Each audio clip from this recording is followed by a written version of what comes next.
రండి దేవుని వాక్యాన్ని చదువుకుందాం. యెషయా గ్రంథము 56వ అధ్యాయము. ఇక దేవుని వాక్య ధ్యానంలోకి వెళ్తున్నాం. నిశ్శబ్దాన్ని పాటించండి, ప్రశాంతంగా దేవుని మాటలు వినటానికి ప్రయత్నం చేయండి. యెషయా గ్రంథము 56వ అధ్యాయము 7వ వచనం. నా ప్రార్థనా మందిరములో వారిని ఆనందింపజేసేదను, నా బలిపీఠం మీద వారు అర్పించు దహన బలులను నాకు అంగీకారములగును. నా మందిరము సమస్త జనులకు ప్రార్థనా మందిరం అనబడును. చిన్న మాట ప్రార్థన చేసుకుందాం. ప్రేమ కలిగిన మా మహాపరిశుద్ధ తండ్రి, ఘనుడవగు దేవా, నీకు స్తోత్రములు. నీ దయాపూర్వక సంకల్పాన్ని బట్టి ఈ శుభవేళ ఈ స్వర్ణ ప్రాంతానికి మమ్మల్ని తీసుకొచ్చిన విధానం కొరకు వందనాలు ప్రభువా. నీ కృపా మహాదైశ్వర్యమును బట్టి ఎన్నో పోరాటాల నడుమ ఇక్కడ జరుగుతున్న పరిచర్యను నీవు ఆశీర్వదించి అభివృద్ధిపరిచి ఆత్మలను రక్షణలోనికి నడిపించి ఒక సంఘముగా కట్టావు తండ్రి, నీకు స్తోత్రము. ఆ సంఘము కలిసి ఒక మందిరాన్ని కట్టుకున్నారు. అది నీ కృపతోనే జరిగింది ప్రభువా, నీకు స్తోత్రము. ఆ మందిర ప్రతిష్టారాధనకి ఇంతగా నీ బిడ్డలందరినీ నీవు తీసుకువచ్చిన విధానం కొరకు స్తోత్రములు. మండు టెండలో లక్ష్య పెట్టకుండా, దూర భార ప్రయాసలు లక్ష్య పెట్టకుండా జరుగుతున్న ఈ మందిర ప్రతిష్టారాధనలో మేము సహా పాలివారం అన్నట్లుగా సమకూడిన నీ బిడ్డలందరినీ బట్టి వందనాలు, స్తోత్రాలు. దీన్ని నా ప్రభు వ్యతిరేకించిన వారిని సైతం క్షమించి రక్షణలోనికి నడిపించమని వారి పక్షంగా కూడా ప్రార్థన చేస్తున్నా. వారి మనోనేత్రాలు వెలిగించండి. ఈ పనిని అడ్డగింప చూడాలని వ్యవహరించినటువంటి వారికి తెలిసి తెలియక చేసిన తప్పులను క్షమించి వారు సహా త్వరలోనే రక్షణలోనికి వచ్చి వారి కుటుంబాలు కూడా నిత్య జీవాన్ని స్వతంత్రించుకునే కృప దయచేయండి. నా ప్రభువా, ఇదిగో చదవబడిన వాక్యం నుండి మాతో మాట్లాడండి. ఉపదేశాన్ని అడ్డగింపు చూసే సైతాను, దురాత్మ, దయ్య బంధకార శక్తుల ప్రభావం యేసు నామములో బంధిస్తున్నా. పూర్తిగా మీరే అధ్యక్ష స్థానం అందుండి మాతో మాట్లాడండి. నీ దాసుడు బలహీనుడు, అపాత్రుడు ప్రభు, నీ కృపతో నింపి నీ వాక్యమును పంపి నీవే మాట్లాడి మహిమ పొందుమని యేసు ప్రశస్త నామమున ప్రార్థించి స్తుతించి వేడుచున్నాము తండ్రి. Amen, amen. ప్రభునందు ప్రియులారా, మనం చదువుకున్న ఈ వాక్య భాగంలో నన్ను ప్రేమించి నన్ను సేవించాలని ఇష్టపడేటువంటి అన్యజనులందరినీ కూడా నేను నా పరిశుద్ధ పర్వతానికి తీసుకొని వస్తాను, వారిని నా మందిరములో ఆనందింపజేస్తాను అని యెషయా గ్రంథం 56లో దేవుడు మాట్లాడాడు. ఈ అధ్యాయంలో నపుంసకులను గురించి కూడా మాట్లాడాడు. నపుంసకుల గురించి కూడా మాట్లాడాడు. షండులు అంటారు వాళ్ళని. ఈ షండత్వంలో ఉన్నటువంటి వ్యక్తులు పురుషులుగా పుడతారు, కానీ అన్ని స్త్రీ లక్షణాలు ఉంటాయి వారికి. అది వారి తప్పు కాదు, అది వారి తప్పు కాదు. రకరకాల అంగవైకల్యాలు ఉంటాయి. కొంతమందికి చెయ్యి వంకర ఉంటుంది, కొంతమందికి కాలు వంకర ఉంటుంది, కొంతమందికి కళ్ళు ఉండవు పుట్టినప్పుడే, కొంతమందికి అట్లాగా రకరకాల అంగవైకల్యాలు ఉంటాయి. ఈ షండత్వం అనేది ఒక రకమైన అంగవైకల్యం లాంటిదే. ఆకారానికేమో పురుషుడిగా కనపడతాడు, కానీ లక్షణాలన్నీ కూడా స్త్రీ లక్షణాలు ఉంటాయి. స్త్రీలాగా కనపడటానికి ఇష్టపడతాడు, స్త్రీలాగా ఉండాలని ఆశపడతాడు, స్త్రీలాగా వ్యవహరించాలని, ప్రవర్తించాలని కోరుకుంటాడు.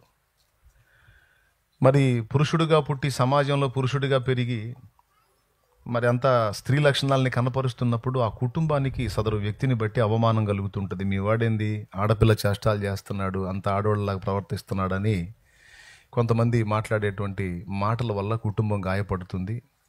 ఇలాగా మగవాడిగా పుట్టి ఆడపిల్లలా వ్యవహరిస్తున్నటువంటి వ్యక్తిని కుటుంబం ద్వేషించడం మొదలుపెట్టింది. ఎందుకు అట్లా ఉంటున్నావు, నువ్వు ఎందుకు అలా ప్రవర్తిస్తున్నావు అని ద్వేషించడం మొదలుపెట్టి అసహించుకుంటారు. నువ్వు చచ్చినోడే కాదు, బతినోడే కాదు, నీ వల్ల మా పరువు పోతుందిరా దరిద్రుడా, చావరాను అని మొదలు పెడతారు ఫ్యామిలీ. కుటుంబంలో వానికి గౌరవం ఉండదు. బయట సమాజంలోనికి పోతే సమాజంలో కూడా ప్రతి ఒక్కడు హేళనగా మాట్లాడతారు, అవహేళన చేస్తారు. ఆ వ్యక్తి పరిస్థితిని ఎవరు అర్థం చేసుకోలేరు, చాలా గాయపడతారు. ఏది ఈ షండత్వంతో ఉన్నటువంటి వాళ్ళు. వాళ్ళ గురించి కూడా యెషయా గ్రంథం 56లోంచి దేవుడు మాట్లాడాడు స్పష్టంగా. ఈ లైవ్లో ఉన్న వాళ్ళలో కానీ ఇక్కడ కూర్చున్న వాళ్ళలో కానీ ఎవరైనా ఆ విధమైనటువంటి శోధనలో ఉన్నట్టయితే వారితో దేవుడు మాట్లాడుతూ ఈ అధ్యాయంలో మాట్లాడాడు, షండ్రుడు నేను ఎండిన చెట్టుని అని అనుకొనవద్దు. ఎందుకంటే దేవుడు దాన్ని ఎలా పరిగణించాడంటే అంగవైకల్యాలు అదొక అంగవైకల్యంగా పరిగణించాడు. అతను ఒక వికలాంగుడుగా, బలహీనుడుగా. దేవుడు అర్థం చేసుకుంటాడు, ఆయన కన్న తండ్రి కాబట్టి. మనుషులు అర్థం చేసుకోరు, ఎగతాళి చేస్తారు. అయితే ఆ వ్యక్తికి కూడా నా సన్నిధిని సముచిత స్థానాన్ని ఇస్తానని దేవుడు మాట్లాడాడు. అలాంటి వ్యక్తికి కూడా నేను నా సన్నిధిని సముచిత స్థానాన్ని ఇస్తాను, నా సన్నిధిని ఒక భాగాన్ని వాళ్ళు కేటాయిస్తానని దేవుడు మాట్లాడాడు. ఇది బైబిల్ గ్రంథం యొక్క విశిష్టత, దేవుని యొక్క ఆధిక్యత, అది దేవుని హృదయ వైశాల్యం. మనుషులు తృణీకరించేటువంటి వాళ్ళని దేవుడు తృణీకరించడు, వారిని చేర్చుకొని వారిని ఆదరిస్తానని ఆయన మాట్లాడాడు ఇక్కడ. ఆ తర్వాత ఆయనను గౌరవించి ఆయన ఇచ్చిన కట్టడలను రెస్పెక్ట్ చేసేటువంటి వాళ్ళ విషయంలో దేవుడు మాట్లాడుతూ, వారిని నా మందిరానికి తీసుకొస్తాను, నా మందిరంలో వారిని ఆనందింపజేస్తాను. నా మందిరము సమస్త జనులకు, ఇశ్రాయేలీయులకే కదా, అన్యజనులకు కూడా నా మందిరము ప్రార్థనా మందిరం అనబడును అని ఇక్కడ మాట్లాడాడు. ఇప్పుడు ఆయన సృష్టికర్త అంటానికి ఒక రుజువు ఏంటంటే, ఆయన స్త్రీలని పురుషులనే కాదు, వికలాంగులనే కాదు, నపుంసకులను కూడా పట్టించుకుంటున్నాడు. ఎందుకంటే అందరినీ నిర్మించిన నిర్మాణకుడు ఆయన కాబట్టి స్త్రీలని పురుషులనే కాకుండా షండులను కూడా ఆయన గౌరవిస్తున్నాడు. వాళ్ళను కూడా పట్టించుకొని ఆయన సన్నిధిలో వాళ్ళ విషయంలో కూడా తన చిత్తశుద్ధిని వ్యక్తపరిచాడు. ఇది దేవుడు, నేను సేవిస్తున్న దేవుడు సృష్టికర్త, ఆయన అందరినీ సమప్రేమతో చూస్తాడంటానికి ఇదొక సాక్ష్యం. దేవునికి స్తోత్రం కలుగునుగాక. కొంతమంది స్త్రీలకు కూడా ఈ లక్షణాలు ఉంటాయి. పుట్టడానికి స్త్రీలా పుడతారు కానీ లక్షణాలన్నీ జంటు లక్షణాలు ఉంటాయి. అలాంటి సమస్యతో ఉన్న స్త్రీలు కూడా ఉంటారు, అలాంటి సమస్యతో ఉన్న పురుషులు కూడా ఉంటారు. సో అందరినీ సమకూర్చి దేవుడు నా సన్నిధిలో వారికి ఇచ్చే విలువను నేను వారికి ఇస్తానని గౌరవించాడు. సరే, ఈ పాయింట్ పక్కన పెడదాం. ఆ విధానంలో ఎవరైనా శోధించబడుతుంటే వాళ్ళకి ఇది ఊరటగా ఉంటుంది, ఆదరణగా ఉంటుంది. మీకు తెలిసినంత వరకు షండులు మీకు కనబడితే దయచేసి వాళ్ళని తృణీకరించకండి, హేళనగా మాట్లాడకండి, వారిని చూసి ఎగతాళిగా చూడకండి. వాళ్ళని వికలాంగులుగా గుర్తించండి, బలహీనులుగా గుర్తించండి. వాళ్ళ ప్రాబ్లం ఏంటో అర్థం చేసుకొని మీ చేతనైతే వారికి కోఆపరేట్ చేయండి. మీ చేతులు ఏదన్నా ఉంటే మీ పిడికిలు విప్పేంత వారి చేతుల్లో పెట్టండి. ఎందుకంటే సమాజం వాళ్ళని తృణీకరించింది, కుటుంబం వాళ్ళ చావు గురింది, ఇంకా వాళ్ళు ఒక ప్రపంచంలో బ్రతకడానికి ఇష్టపడతా ఉన్నారు. వాళ్ళని అర్థం చేసుకొని ఆదరించడానికి ప్రయత్నం చేయండి, అవమానపరచకండి. మీరు ఎట్టి కొలతలు కొలుతురో మీకు నట్టి కొలతలే కొలవబడినన్న వచనాన్ని మర్చిపోవద్దు. దేవునికి స్తోత్రం కలుగునుగాక. ఏమంటారు? ఇకపోతే మందిరం ప్రస్తావన తీసుకొచ్చాడు కనుక దాని విషయం మాట్లాడదాం. మందిరం, ప్రార్థనా మందిరం. మీరు గమనించినట్లయితే నేను లోకంలో ఉన్నప్పుడు నేను వెళ్ళేటువంటి ఆలయం దగ్గర నిర్ణీత స్థలములోనే నేను నిలబడి ఆరాధించాలి, కానీ గర్భాలయంలోకి నేను వెళ్ళకూడదు. నేనే కాదు, ఎవ్వరూ వెళ్ళకూడదు. అక్కడికి వెళ్ళడానికి ఎవరికి అర్హత లేదు. అక్కడికి వెళ్ళే వాళ్ళు ఎవరైతే సేవించే వాళ్ళు ఉన్నారో వాళ్ళు మాత్రమే వెళ్ళాలి, మిగిలిన వాళ్ళు వెళ్ళకూడదు అని నేను లోకంలో నేను ఆరాధించినటువంటి ఆరాధనలో అలాంటి చట్టాన్ని చూశాను. మీరు టెంట్ కింద ఉన్నారని మర్చిపోవద్దు. మీ పక్కన కట్టెలు ఉన్నాయి. మీరు ఏమరపాటుగా ఉన్నారంటే గాలికాయ లేచి మీ నెత్తిని టపిమని మొట్టికాయలు వస్తాయి కాబట్టి వాటిని ఒక పక్క కనిపెట్టుకుంటే జాగ్రత్త పడండి. దేవునికి స్తోత్రం. మాచర్లలో ఒకసారి వాక్యం చెప్తుంటే ఒక తల్లి నా ఎదురుగా కూర్చొని కళ్ళు తెరుస్తూ ఉంది. నిద్రమత్తులోకి వెళ్ళింది. ఆమె పక్కన ఈ కట్టు ఉంది, ఆమె చూసుకోవాలా. పాపం వినటానికి ప్రయత్నం చేస్తుంది కానీ ఎంత కళ్ళు తెరుద్దామన్నా వల్ల కావట్లే. పాపం బిడ్డ రాత్రి నిద్రగాసిందో లేకపోతే పనికి పోయిందో ఆన్లైన్ చేసిందో తెలియదు. పాపం ఆ కట్టు పక్కనే కూర్చొని నిద్రపోతా ఉంది. సరిగ్గా గాలి వచ్చింది, కట్టెలేసింది, సరిగ్గా నెత్తి పట్మని తగిలింది. ఇంకంతే, కోటం అయిందాక నిద్రపోలామా. దేవునికి స్తోత్రం కలుగును గాక. కోటం అయిందాక నిద్రపోతే ఒకటి కట్టెలన్నీ చూసుకుంటుంది, ఏ కట్టు వచ్చి ఆడబడితే.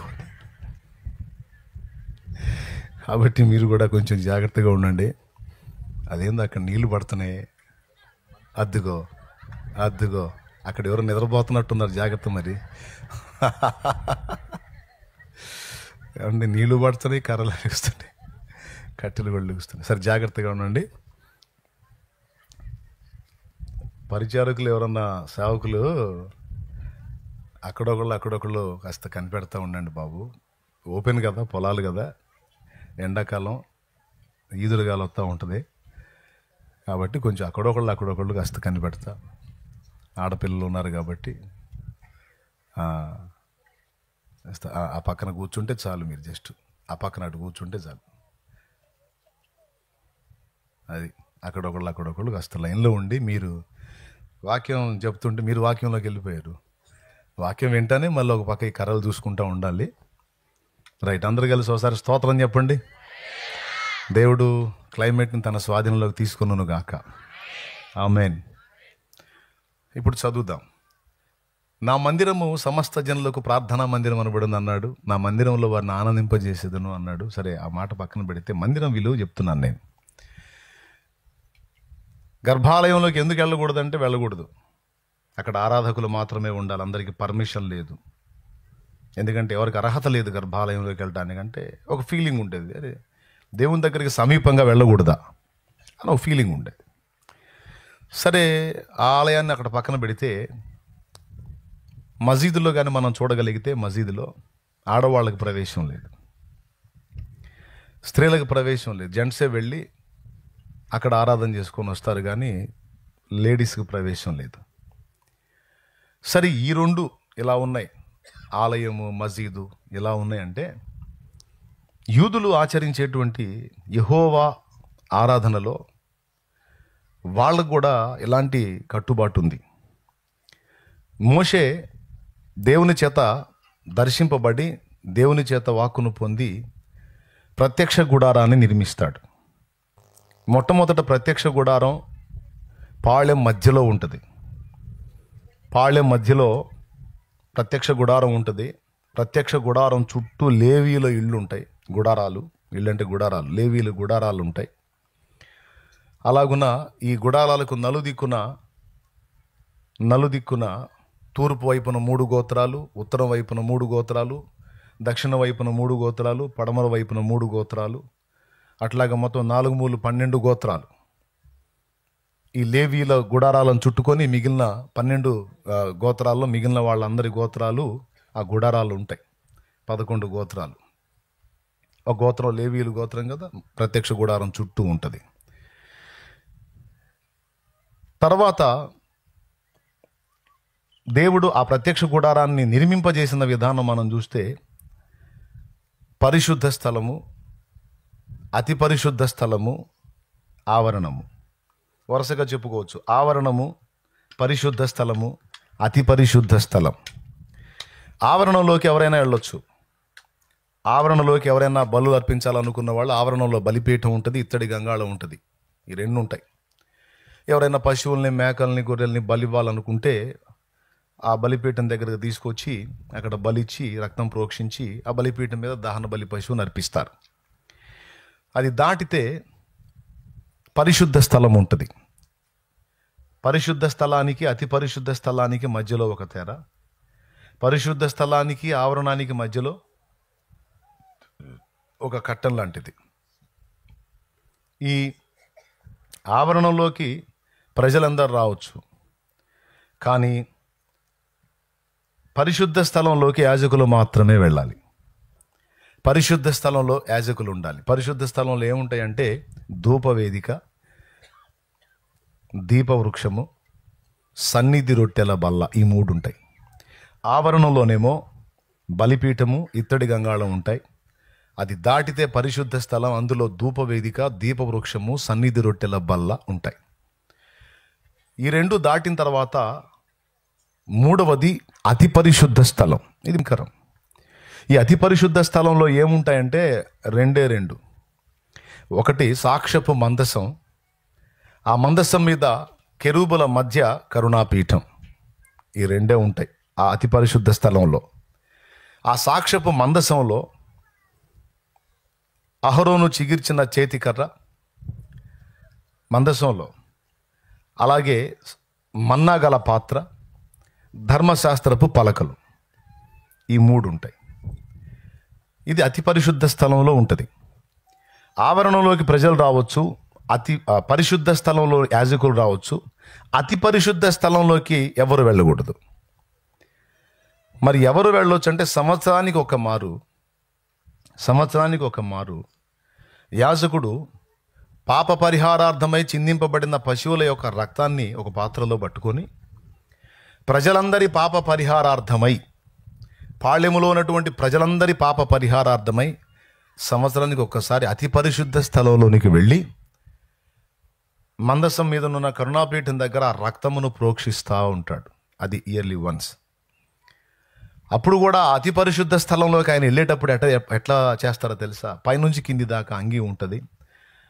ఆ అంగీ తలపాగా, తర్వాత ఇశ్రాయేలు గోత్రాల చొప్పున పతకం, అలాగే ఆయన అంగీ అంచులకు బంగారు గంటలు ఉంటాయి, గంటలు.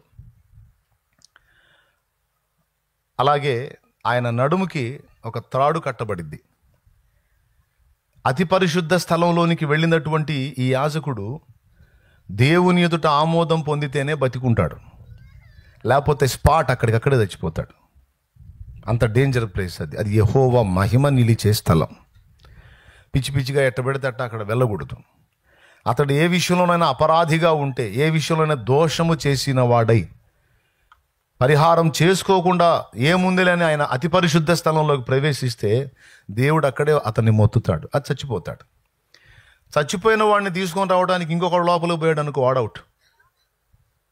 అందుకని ఏం చేస్తారంటే నడుంకి తాడు కడతారు. తాడు కట్టి లోపలికి పోనిస్తారు. లోపల ఉన్నవాడు బతికున్నాడంటే గుర్తులు ఏంటంటే ఆ గంటలు మోగుతూ ఉంటాయి. అతని అంగీకి ఉన్నటువంటి గంటలు మోగుతూ ఉంటే అవి మోగుతా, ఆ శబ్దం వినబడుతున్నంతసేపు లోపలికి వెళ్ళిన యాజకుడు బ్రతికున్నాడని అర్థం. ఆ గంటలు మోగటం ఆగిపోయి సైలెంట్ అయిపోయిందంటే అయిపోయాడని అర్థం. అయిపోయాడు అన్నోడిని ఇంకా వీళ్ళు ఇంకొకళ్ళు పోయి తీసుకురావడానికి లేదు, ఆ నడుంకు కట్టిన తాడు పట్టుకుని లాగటమే. అంత ప్రమాదకరమైనటువంటి ఆరాధన అన్నమాట. దేవుని సన్నిధి డైరెక్ట్గా దాని మీద ఉంటుంది, అతి పరిశుద్ధ స్థలం మీద. అంటే మనం మిగిలిన మతాలు చూసినా, ఇందులో బైబిల్లో చెప్పబడినటువంటి యూదా మతాచారం చూసినా కూడా దేవుడు అంటే భయంకరుడు. నిజమే, దేవుడు భయంకరుడే. ఆయన అతి పరిశుద్ధుడు, ఏ పాపము లేనివాడు, అగ్ని అంత నిర్మలుడు. బాగా వినండి, అగ్ని అంత నిర్మలుడు. అంత పరిశుద్ధుడైన దేవుణ్ణి పాపి అయిన మానవుడు సమీపించాలంటే అర్హత లేదు, యోగ్యత లేదు. దేవుడు పరిశుద్ధుడు, మానవుడేమో పాపి. ఈ పాపి అయిన మానవుడు ఆ పరిశుద్ధుడైన దేవుణ్ణి చేరడానికి మధ్యలో పాపము అనే అడ్డుతెర ఉంది. ఇది దాటుకొని పరిశుద్ధ దేవుని దగ్గరికి వెళ్ళి అబ్బా తండ్రి అని పిలవాలంటే అర్హత లేదు. మరి ఇప్పుడు ఎలా చేరాలి దేవుని దగ్గరికి అంటే, పాత నిబంధనలో మనం ఇశ్రాయేలీయుల క్రమం చూసిన, భారతదేశంలో సనాతన సాంప్రదాయాల్లో, సనాతన ఆచారాల్లో చూసిన, మనకి పురాతన ఆచారాలు చూసినా కూడా మనకు అర్థమయ్యేది ఏంటంటే, పాపి అయిన మానవుడు పరమాత్మను చేరాలి అంటే, పాపి అయిన మానవుడు పరమాత్మ ఆమోదాన్ని పొందాలి అంటే రక్తము చిందించబడాలి. రక్తము చిందించకుండా పాపక్షమాపణ కలుగదు. అందుకని ఇశ్రాయేలీయులు ఏం చేసేవాళ్ళు అంటే, సంవత్సరానికి ఒకసారి ఫ్యామిలీ మొత్తాన్ని కలిపి ఒక గొర్రెను తీసుకుంటారు, ఒక గొర్రె పొట్టేల్ని దేవుడు చెప్పిన క్రమంలో తీసుకుంటారు. పరిశుద్ధమైన దాన్ని తీసుకుంటారు, ఏ లోపం లేనిది కావాలి. అది తీసుకొని వెళ్ళి ఆవరణలో నిలిచి వారి ఫ్యామిలీ పాపాలన్నిటికీ పరిహారంగా దాని మీద చేతులుంచి ఆ పాప పరిహారార్థమైనటువంటి బలిని అర్పించి దాని రక్తముతో దేవుని ఆమోదం పొందుతారు. అంటే ఇది ఎలాంటిదంటే, అయ్యా మేము, నా ఫ్యామిలీ, నేను మొత్తం పాపులం, మా పాపాలకు లెక్క ప్రకారం మేమందరం చావాలి. అయితే నువ్వు ఇచ్చినటువంటి కట్టడ ప్రకారం మాకు బదులు మరొక ప్రాణి, మా పాపాలకు మేము చావవలసి ఉండగా మాకు బదులుగా ఇదిగో మేము ఈ ప్రాణిని నీకు అప్పగిస్తున్నాం, ఇదిగో ఈ రక్తమును మా రక్తముగా నీవు ఆమోదించి దయచేసి మమ్మల్ని మన్నించి మా పాపములు పరిహరించు అని రిక్వెస్ట్ చేయడానికి పశువుల రక్తంతో దేవుణ్ణి చేరేవాళ్ళు. అప్పుడు దేవుడు ఆమోదించి వాళ్ళని బ్రతకనిచ్చాడు. పాప పరిహారార్థమైనటువంటి బలి జరిగినప్పుడు వాళ్ళ పాపాలను క్షమించి సరిపోండని వదిలేశాడు. ఇట్లాగా ప్రతి ఏటా ఈ పాప పరిహారార్థ బలిని తీసుకొని కుటుంబాలు మొత్తం కలిపి ఆ సంవత్సర పర్యంతం చేసినటువంటి దోషాలకు పరిహారంగా ఈ పశువుల రక్తాన్ని అర్పించేవాళ్ళు. ఇదే పద్ధతిని మన భారతదేశంలో కూడా అవలంబించారు. ఇప్పుడు కూడా మీరు చూడొచ్చు, తెలంగాణ ప్రాంతంలో విరివిగా జరుగుతుంది. తెలంగాణ ప్రాంతంలో ఎవరైనా ఒక ఇల్లు కట్టారనుకో, నేనున్న ఓల్డ్ సిటీలో తండిగా అంటారు, అంటే ఒక పండగ చేస్తారు. ఆ పండగలో ఏం చేస్తారంటే పని వాళ్ళందరినీ పిలిచి ఒక విందు ఏర్పాటు చేసి ఆ రోజు ఒక పొట్టేల్ని కోసి దాన్ని రక్తంతో ఈ చేతులు తడిపి వాళ్ళ గుమ్మాలకు ఆ పక్క ఈ పక్క ఈ రక్తపు ముద్రలు కొడతారు. మీలో ఎంతమందికి తెలుసు? తెలంగాణలో ఇది జరిగిద్ది. ఆంధ్రప్రదేశ్లో కూడా అక్కడక్కడ కొన్ని ప్రదేశాల్లో చేస్తారు. రక్తపు ముద్రలని ఇళ్ళకి ద్వారబంధాలకి ఆ పక్క ఈ పక్క ఆ ముద్రలు కొట్టేటువంటి అలవాటు తెలంగాణలో ఉంది. భారతదేశం అంతటా చాలా ప్రాంతాల్లో ఉంది. శుభ్రంగా ఇల్లు కట్టుకొని మంచి కలర్ వేయించుకొని రక్తంలో చేతులు ముంచి ఆ ముద్రలు కొట్టుకోవటం ఏందిరా చండాలంగా అని నువ్వు అడిగితే వాళ్ళు చెప్పే సమాధానం ఏంటంటే, రక్తము చిందించకపోతే రక్షణ కలగదు, రక్తము గుమ్మాలకు కొట్టుకుంటే రక్షణ కలుగుతుంది, భద్రత కలుగుతుంది, కీడు ఇంటిలోనికి ప్రవేశించదు అంటారు. కావాలంటే అడిగి చూడండి, రక్తపు ముద్రలో ఉన్న ఇంటిలోనికి కీడు ప్రవేశించదు అంటారు. అంటే టోటల్గా పురాతన కాలం నుంచి ఇప్పటిదాకా ఒకటి నమ్మారు మన భారతదేశంలో కూడా. ఇశ్రాయేలీలు ఏమి నమ్మారు? రక్త ప్రోక్షణతోనే పాప పరిహారం. అయితే జంతువుల రక్తాన్ని అర్పించారు. ఇక్కడ మన దగ్గర కూడా ఉన్న ఆచారం ఏంటంటే ఆ రక్తాన్ని గుమ్మాల్లో కొట్టుకొని రక్తం ద్వారా ఇంటికి క్షేమం. అలాగే రక్తమును అంటే బలులను అర్పించుట ద్వారా పాప పరిహారం జరుగుతుంది అని ఎరిగిన ఆర్య ఋషులు వాళ్ళు సహా జంతు బలులు అర్పించినట్లు మన వేద సాహిత్యంలో స్పష్టంగా రాసుంది. దేవునికి స్తోత్రం. అంతేకాదండి, భారతదేశంలో ఇంకా భిన్నమైనటువంటి స్టెప్స్ వేశారు. మీరు తెలంగాణ చెప్పినప్పుడు మీలో కొంతమంది చేతులు ఎత్తారు, నాకు తెలుసని. తెలంగాణలో ఇళ్ళ చుట్టూ పేడ కళ్ళాపు చల్లుతారు. చల్లి వాళ్ళ ఇంటి గోడల బార్డర్కి జాజ్ వేస్తారు. ఐడియా ఉందా? ఎవరికన్నా తెలుసా? జాజ్ అంటే ఎర్రగా ఉంటుంది, బార్డర్ లాగా వేస్తారు. ఇంటికేమో రక్తపు గుర్తులు, ఇంటి ఆవరణం చుట్టేమో రక్తపు వర్ణం దిద్దుకుంటారు. అలాగే భారతదేశంలో అప్పటి నుంచి ఇప్పటిదాకా ఇంకొక అలవాటు కూడా ఉంది. నుదుటన రక్తవర్ణమైన సింధూరాన్ని దిద్దుకుంటారు. రక్తవర్ణమైన సింధూరం అంటే ఇప్పుడు రకరకాల బొట్లు వచ్చినాయి, కానీ ఇప్పుడు రకరకాల కలర్స్ బొట్లు పెడుతున్నారు ఫ్యాషన్గా. నా చిన్నతనంలో నేను చూసినంత వరకు, నా చిన్నతనంలో, నా బాల్యంలో అందరూ తిలకం సీసాలతో నుదుటన రౌండ్గా దిద్దుకునేవాళ్ళు. ఆ తిలకం సీసాలు ఎంతమందికి తెలుసు? ఇప్పుడు కూడా ఉన్నాయి. మంచి సువాసన, రక్తవర్ణం, యాజ్ ఇట్ ఈజ్గా బ్లడ్ కలరే. అప్పుడప్పుడు మా ఇంట్లో తిలకం సీసాలు ఒలిగిపోతే చూస్తే రక్తం పారినట్టు ఉంటుంది. మీలో ఎంతమందికి తిలకం సీసాలు తెలుసు? అందులో ఉన్న ఆ కలర్ ఎలా ఉంటుంది? బ్లడ్, యాజ్ ఇట్ ఈజ్గా బ్లడ్డే. అంటే మన పురాతన విశ్వాసాల్లో ఒక విశ్వాసం ఏంటంటే, మన పాపం పరిహారమై మనం పరమాత్మను చేరాలంటే రక్తం చిందించాలి, మనకు ప్రతిగా మరొక ప్రాణిని బలి ఇవ్వాలి అనేది నమ్మారు. అంటే రక్తాన్ని ప్రోక్షించుట ద్వారానే, రక్తాన్ని చిందించుట ద్వారానే మనకు పాప క్షమాపణ. రక్తపు గురుతులతోనే మన ఇంటికి రక్షణ. రక్తపు వర్ణాలు దిద్దుకునట ద్వారానే మన కాంపౌండ్లో, మన ప్రాకారములో మనకు రక్షణ. వీటన్నిటితో పాటు ఇంటికి, ఆత్మకే కాదు మన ఒంటికి కూడా రక్షణ కలుగునట్లు రక్తవర్ణమైన సింధూర వర్ణం దిద్దుకుందాం అనే ప్రక్రియను ఏర్పాటు చేశారు. మీకు ఊహ తెలిసిన దగ్గర నుంచి మీరు చెప్పండి పెద్దోళ్ళు. ఇప్పుడు రకరకాల రంగు బొట్లు వచ్చినాయి, కానీ మన చిన్నప్పటి నుంచి మనం ఆలోచిద్దాం, ఏ కలర్ ఉంది? అందరు చెప్పొచ్చు ఎరుపే.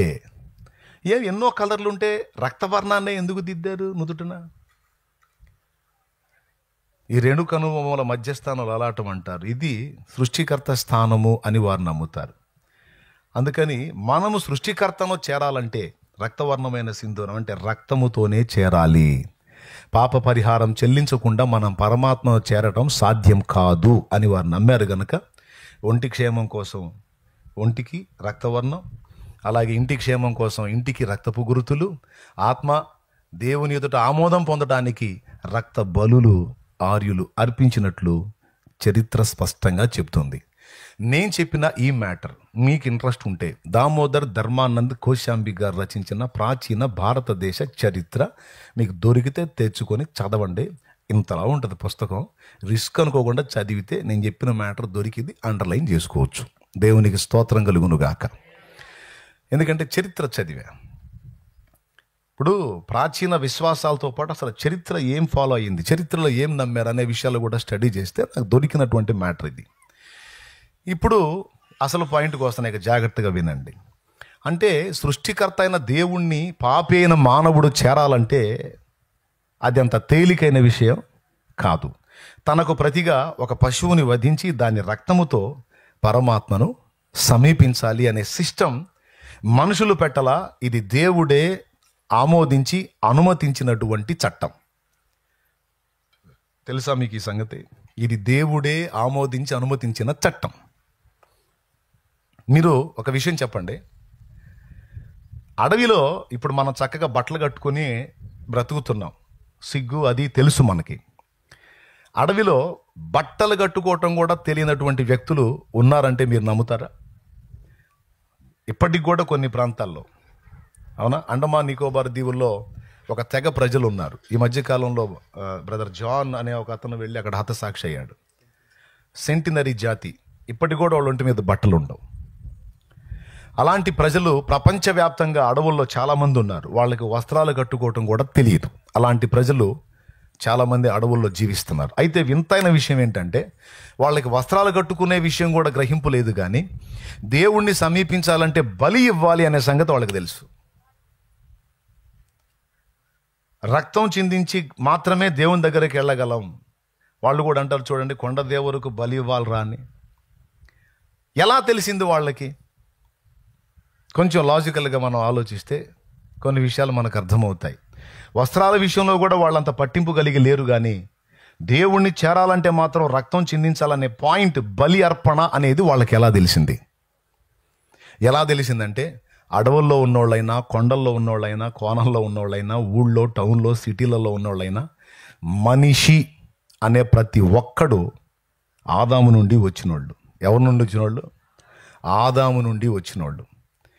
ఈ ఆదాము అనేవాడు దేవుడు వద్దన్న పండు తిని పాపం చేసినప్పుడు దేవుడు ఆదాముకి చెప్పేటప్పుడే చెప్పాడు, ఆ పండు తిను దినమున నిశ్చయముగా నీవు చచ్చెదవు అని. ఆదాము వాళ్ళ హవ్వ మాట విని పండు తిన్నాడు. ఇద్దరు కలిసి తిన్నారు. తిన్న తర్వాత దేవుడు అడిగాడు, నేను వద్దన్న పండు తిన్నావా? తిన్నానయ్యా, నువ్వు నాతో పాటు ఉంచావు కదా స్త్రీని, ఏమైనా తిని నాకు ఇచ్చింది, నేను కూడా తిన్నాను అని ఉన్న సంగతి చెప్పాడు. దేవుడేమన్నాడు? ఆ పండు తిను తినమన్న నిశ్చయముగా నీవు చచ్చేదవు అన్నాడు కదా. కానీ ఆదాముని హవ్వని చంపలేదు. చంపకుండా ఏం చేశాడంటే వారి పాపాన్ని ఒక పశువు మీదికి మోపి వారిద్దరికి ప్రతిగా పశువుని అర్పించి దాని రక్తముతో వారి పాపాలకు ప్రాయశ్చిత్తం చూపించాడు. అండ్ దాని చర్మాన్ని వాళ్ళిద్దరి దేహపు సిగ్గు తెలిసి చెట్ల చాటును దాక్కుంటున్నారు కదా, అంజూరు పాకులు కట్టుకుంటున్నారు కదా, రైట్. కాబట్టి వాళ్ళ దేహపు సిగ్గు కప్పటానికి చర్మపు కచ్చడాలుగా వాళ్ళకి చేసి వాళ్ళిద్దరికీ తొడిగించాడు ఆ పశువు యొక్క చర్మాన్నే. ఇక్కడ మొట్టమొదటి బలి యాగం అనేది ప్రారంభించిందే దేవుడు. అంటే ఒక ప్రాణి చేసిన పాపమునకు ఆ ప్రాణన్నా బలి కావాలి, లేదా ఆ స్థానములో మరొకరన్నా బలి కావాలి. ఈ విధంగా ప్రాయశ్చిత్తం అనేది చూపించకపోతే దేవుని చట్టం ఒప్పుకోదు. ఈ భూలోక చట్టం కూడా అంతే. భూలోకంలో న్యాయ వ్యవస్థ ఉంది, చట్టం ఉంది. చట్టం ఏమంటుందండి? తప్పు చేసిన వాడు శిక్ష పొంది తీరాల్సిందే, ఇక వేరే ప్రత్యామ్నాయమే లేదు. దేవునికి స్తోత్రం. ఏం పొందాలి? తప్పు చేసిన వాడు శిక్ష పొందాల్సిందే. అలాగే దేవుడు నియమించిన చట్టంలో కూడా అది నేను వద్దన్న పని చేసినప్పుడు మీరు పాపం చేసిన వాళ్ళు అవుతారు, దాని ఫలితంగా మీరు శిక్ష అనుభవించాల్సి ఉంటుందని ఆ పాప దోష శిక్ష ఏదైతే ఉందో అది పశువు మీద మోపి దాని రక్తంతో వారి పాపాలకు ప్రాయశ్చిత్తం చేసి దాని చర్మాన్ని వాళ్ళ సిగ్గు కప్పటానికి కప్పి వాళ్ళకి చావు తప్పించాడు. తర్వాత దాదాపు ఆదాము 930 పైచిలుగు సంవత్సరాలు బతికాడు. లేకపోతే పండు తినుదినమనే అయిపోవాల్సింది. అలా కాకుండా ఆ మరణాన్ని ఎటు ట్రాన్స్ఫర్ చేశాడు దేవుడు? పశువు మీదికి పంపించాడు. ఇక్కడ నుంచి ఆదాముకు అర్థమైంది ఏంటంటే పాప పరిహారార్థమై మాకు ప్రతిగా ఒక పశువుని మేము అర్పించుట ద్వారా దాని రక్తమును బట్టి దేవుడు శాంతిస్తాడు, ఆమోదిస్తాడు అనే ప్రక్రియ ఆదాముకు అర్థమైంది. కాబట్టే కయ్యను హేబేలు ఇద్దరికి ఆదాము ఇది నేర్పాడు. ఒరే పిల్లలు, మీరు పెరిగి పెద్దాళ్ళు అవుతున్నారు, స్వతంత్రులు అవుతున్నారా, ఎప్పుడైనా మీరు దేవుని ఆమోదం పొందకపోతే వర్ధిల్లలేరు. మీరు దేవుణ్ణి చేరాలి, దేవునితో నడవాలి, దేవుణ్ణి సమీపించాలి.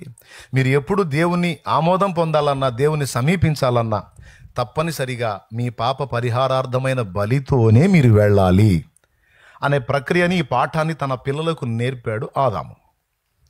ఇక అక్కడి నుంచి అందరికి ఒకరి నుంచి ఒకరికి ఇప్పుడు చీరలు కట్టడం మీకు ఎట్ట తెలుసు? స్త్రీలను అడుగుతున్నాను, చీరలు కట్టడం మీకు ఎట్ట తెలుసు? నాకు చేత కాదు. ఇప్పుడు మీరు చీర ఇచ్చి బ్రదర్ కట్టుకోండి అంటే నాకు చేత కాదు, ఎట్ట కట్టాలో నాకు చేత కాదు. మీకు ఎట్లా చేతవు? చిన్నప్పుడు మీ అమ్మని చూసి నేర్చుకున్నారు. మీ అమ్మకి ఎట్ట తెలుసు? వాళ్ళ మమ్మీని చూసి. సో వాళ్ళ మమ్మీకి ఎట్ట తెలుసు? వాళ్ళ మమ్మీకి ఇక వెళ్తారు మీరు, ఇక వాళ్ళ మమ్మీ అంటే ఒకరి నుండి ఒకరికి పారంపర్యంగా ఈ చీర కట్టడం అనే ప్రక్రియ ఒక స్త్రీలకు ఎలా తెలిసిందో అట్లాగా ఒకరి నుండి ఒకరికి తరతరాలకు పాపైన మానవుడు పరమాత్మను చేరాలంటే పాప పరిహారార్థమైన బలి అర్పణతోనే దేవుణ్ణి చేరాలి తప్ప వేరే ప్రత్యామ్నాయము లేదు అనే ప్రక్రియ ఒకరి నుండి ఒకరికి అట్లాగా పాస్ అయి నోవా జలప్రళయం వరకు ఆ ప్రక్రియ నడిచింది. నోవా జలప్రళయం వచ్చిన తర్వాత మనుషుడు అసలు పూర్తిగా దేవుణ్ణి విసర్జించి వాడి ఇష్టం వచ్చినట్టు బతకటం మొదలుపెట్టి అసలు సృష్టికర్త ఎవడు లేడు అన్నట్టుగా మిడిమేళంగా ఊరేగితే కడుపులో మండింది, దేవుడికి చిరాకు పుట్టింది. ఇక డిక్లేర్ చేశాడు, అరే వీళ్ళ సావు మూడింది, ఇక వీళ్ళకి ఎగస్టాలు ఎక్కువ అయిపోయినాయి, వీళ్ళు లెక్క చేయట్లేదు నన్ను, ఇంకా గాయేస్తారు వీళ్ళు మొత్తాన్ని ఫిక్స్ అయిపోయాడు. ఫిక్స్ అయిపోయి మొత్తాన్ని ఒకసారి చూస్తే నోవా ఒక్కడు, ఆయన ఫ్యామిలీ ఒకటి కొంచెం పర్ఫెక్ట్గా కనపడ్డది. ఈ ఒక్క ఫ్యామిలీని మాత్రం ఉంచుతాను, మొత్తాన్ని లేపేస్తానని ఫిక్స్ అయిపోయాడు. ఇది సైంటిఫిక్గా కూడా రుజువైంది. భూమి మొత్తం ఒకసారి జలప్రళయం చేత ముంచబడింది అనేది ఇటీవల శాస్త్రవేత్తలు నిరూపించారు. ఈ ప్రక్రియ ఎప్పుడు జరిగిందంటే బైబిల్ చెప్పింది ఆదికాండం 6వ అధ్యాయంలో దేవుడు నోవహుతో మాట్లాడి 7వ అధ్యాయంలో 8వ అధ్యాయంలో మీరు చూడగలిగితే జలప్రళయం రప్పించటం, దాదాపు 150 దినముల వరకు భూమి మీద నీళ్లు ఉండటం, తర్వాత ఇంకిపోజేయటం. ఆ జలప్రళయములో ఒక నోవా ఫ్యామిలీని ఓడలో మినహాయించి భద్రపరిచి కాపాడి ఇక మిగిలిన భూమి మీద ఉన్న జనశేషం అంతటిని కూడా తుడిచిపెట్టాడు. ఇదంతా మీకు తెలుసు. ఇప్పుడు ఇక ఉన్న మనమందరం ఆ నోవా పిల్లల నుంచి వచ్చిన వాళ్ళమే. నోవా అనేవాడికి 3 కొడుకులు, షేము, హాము, యాపెతు.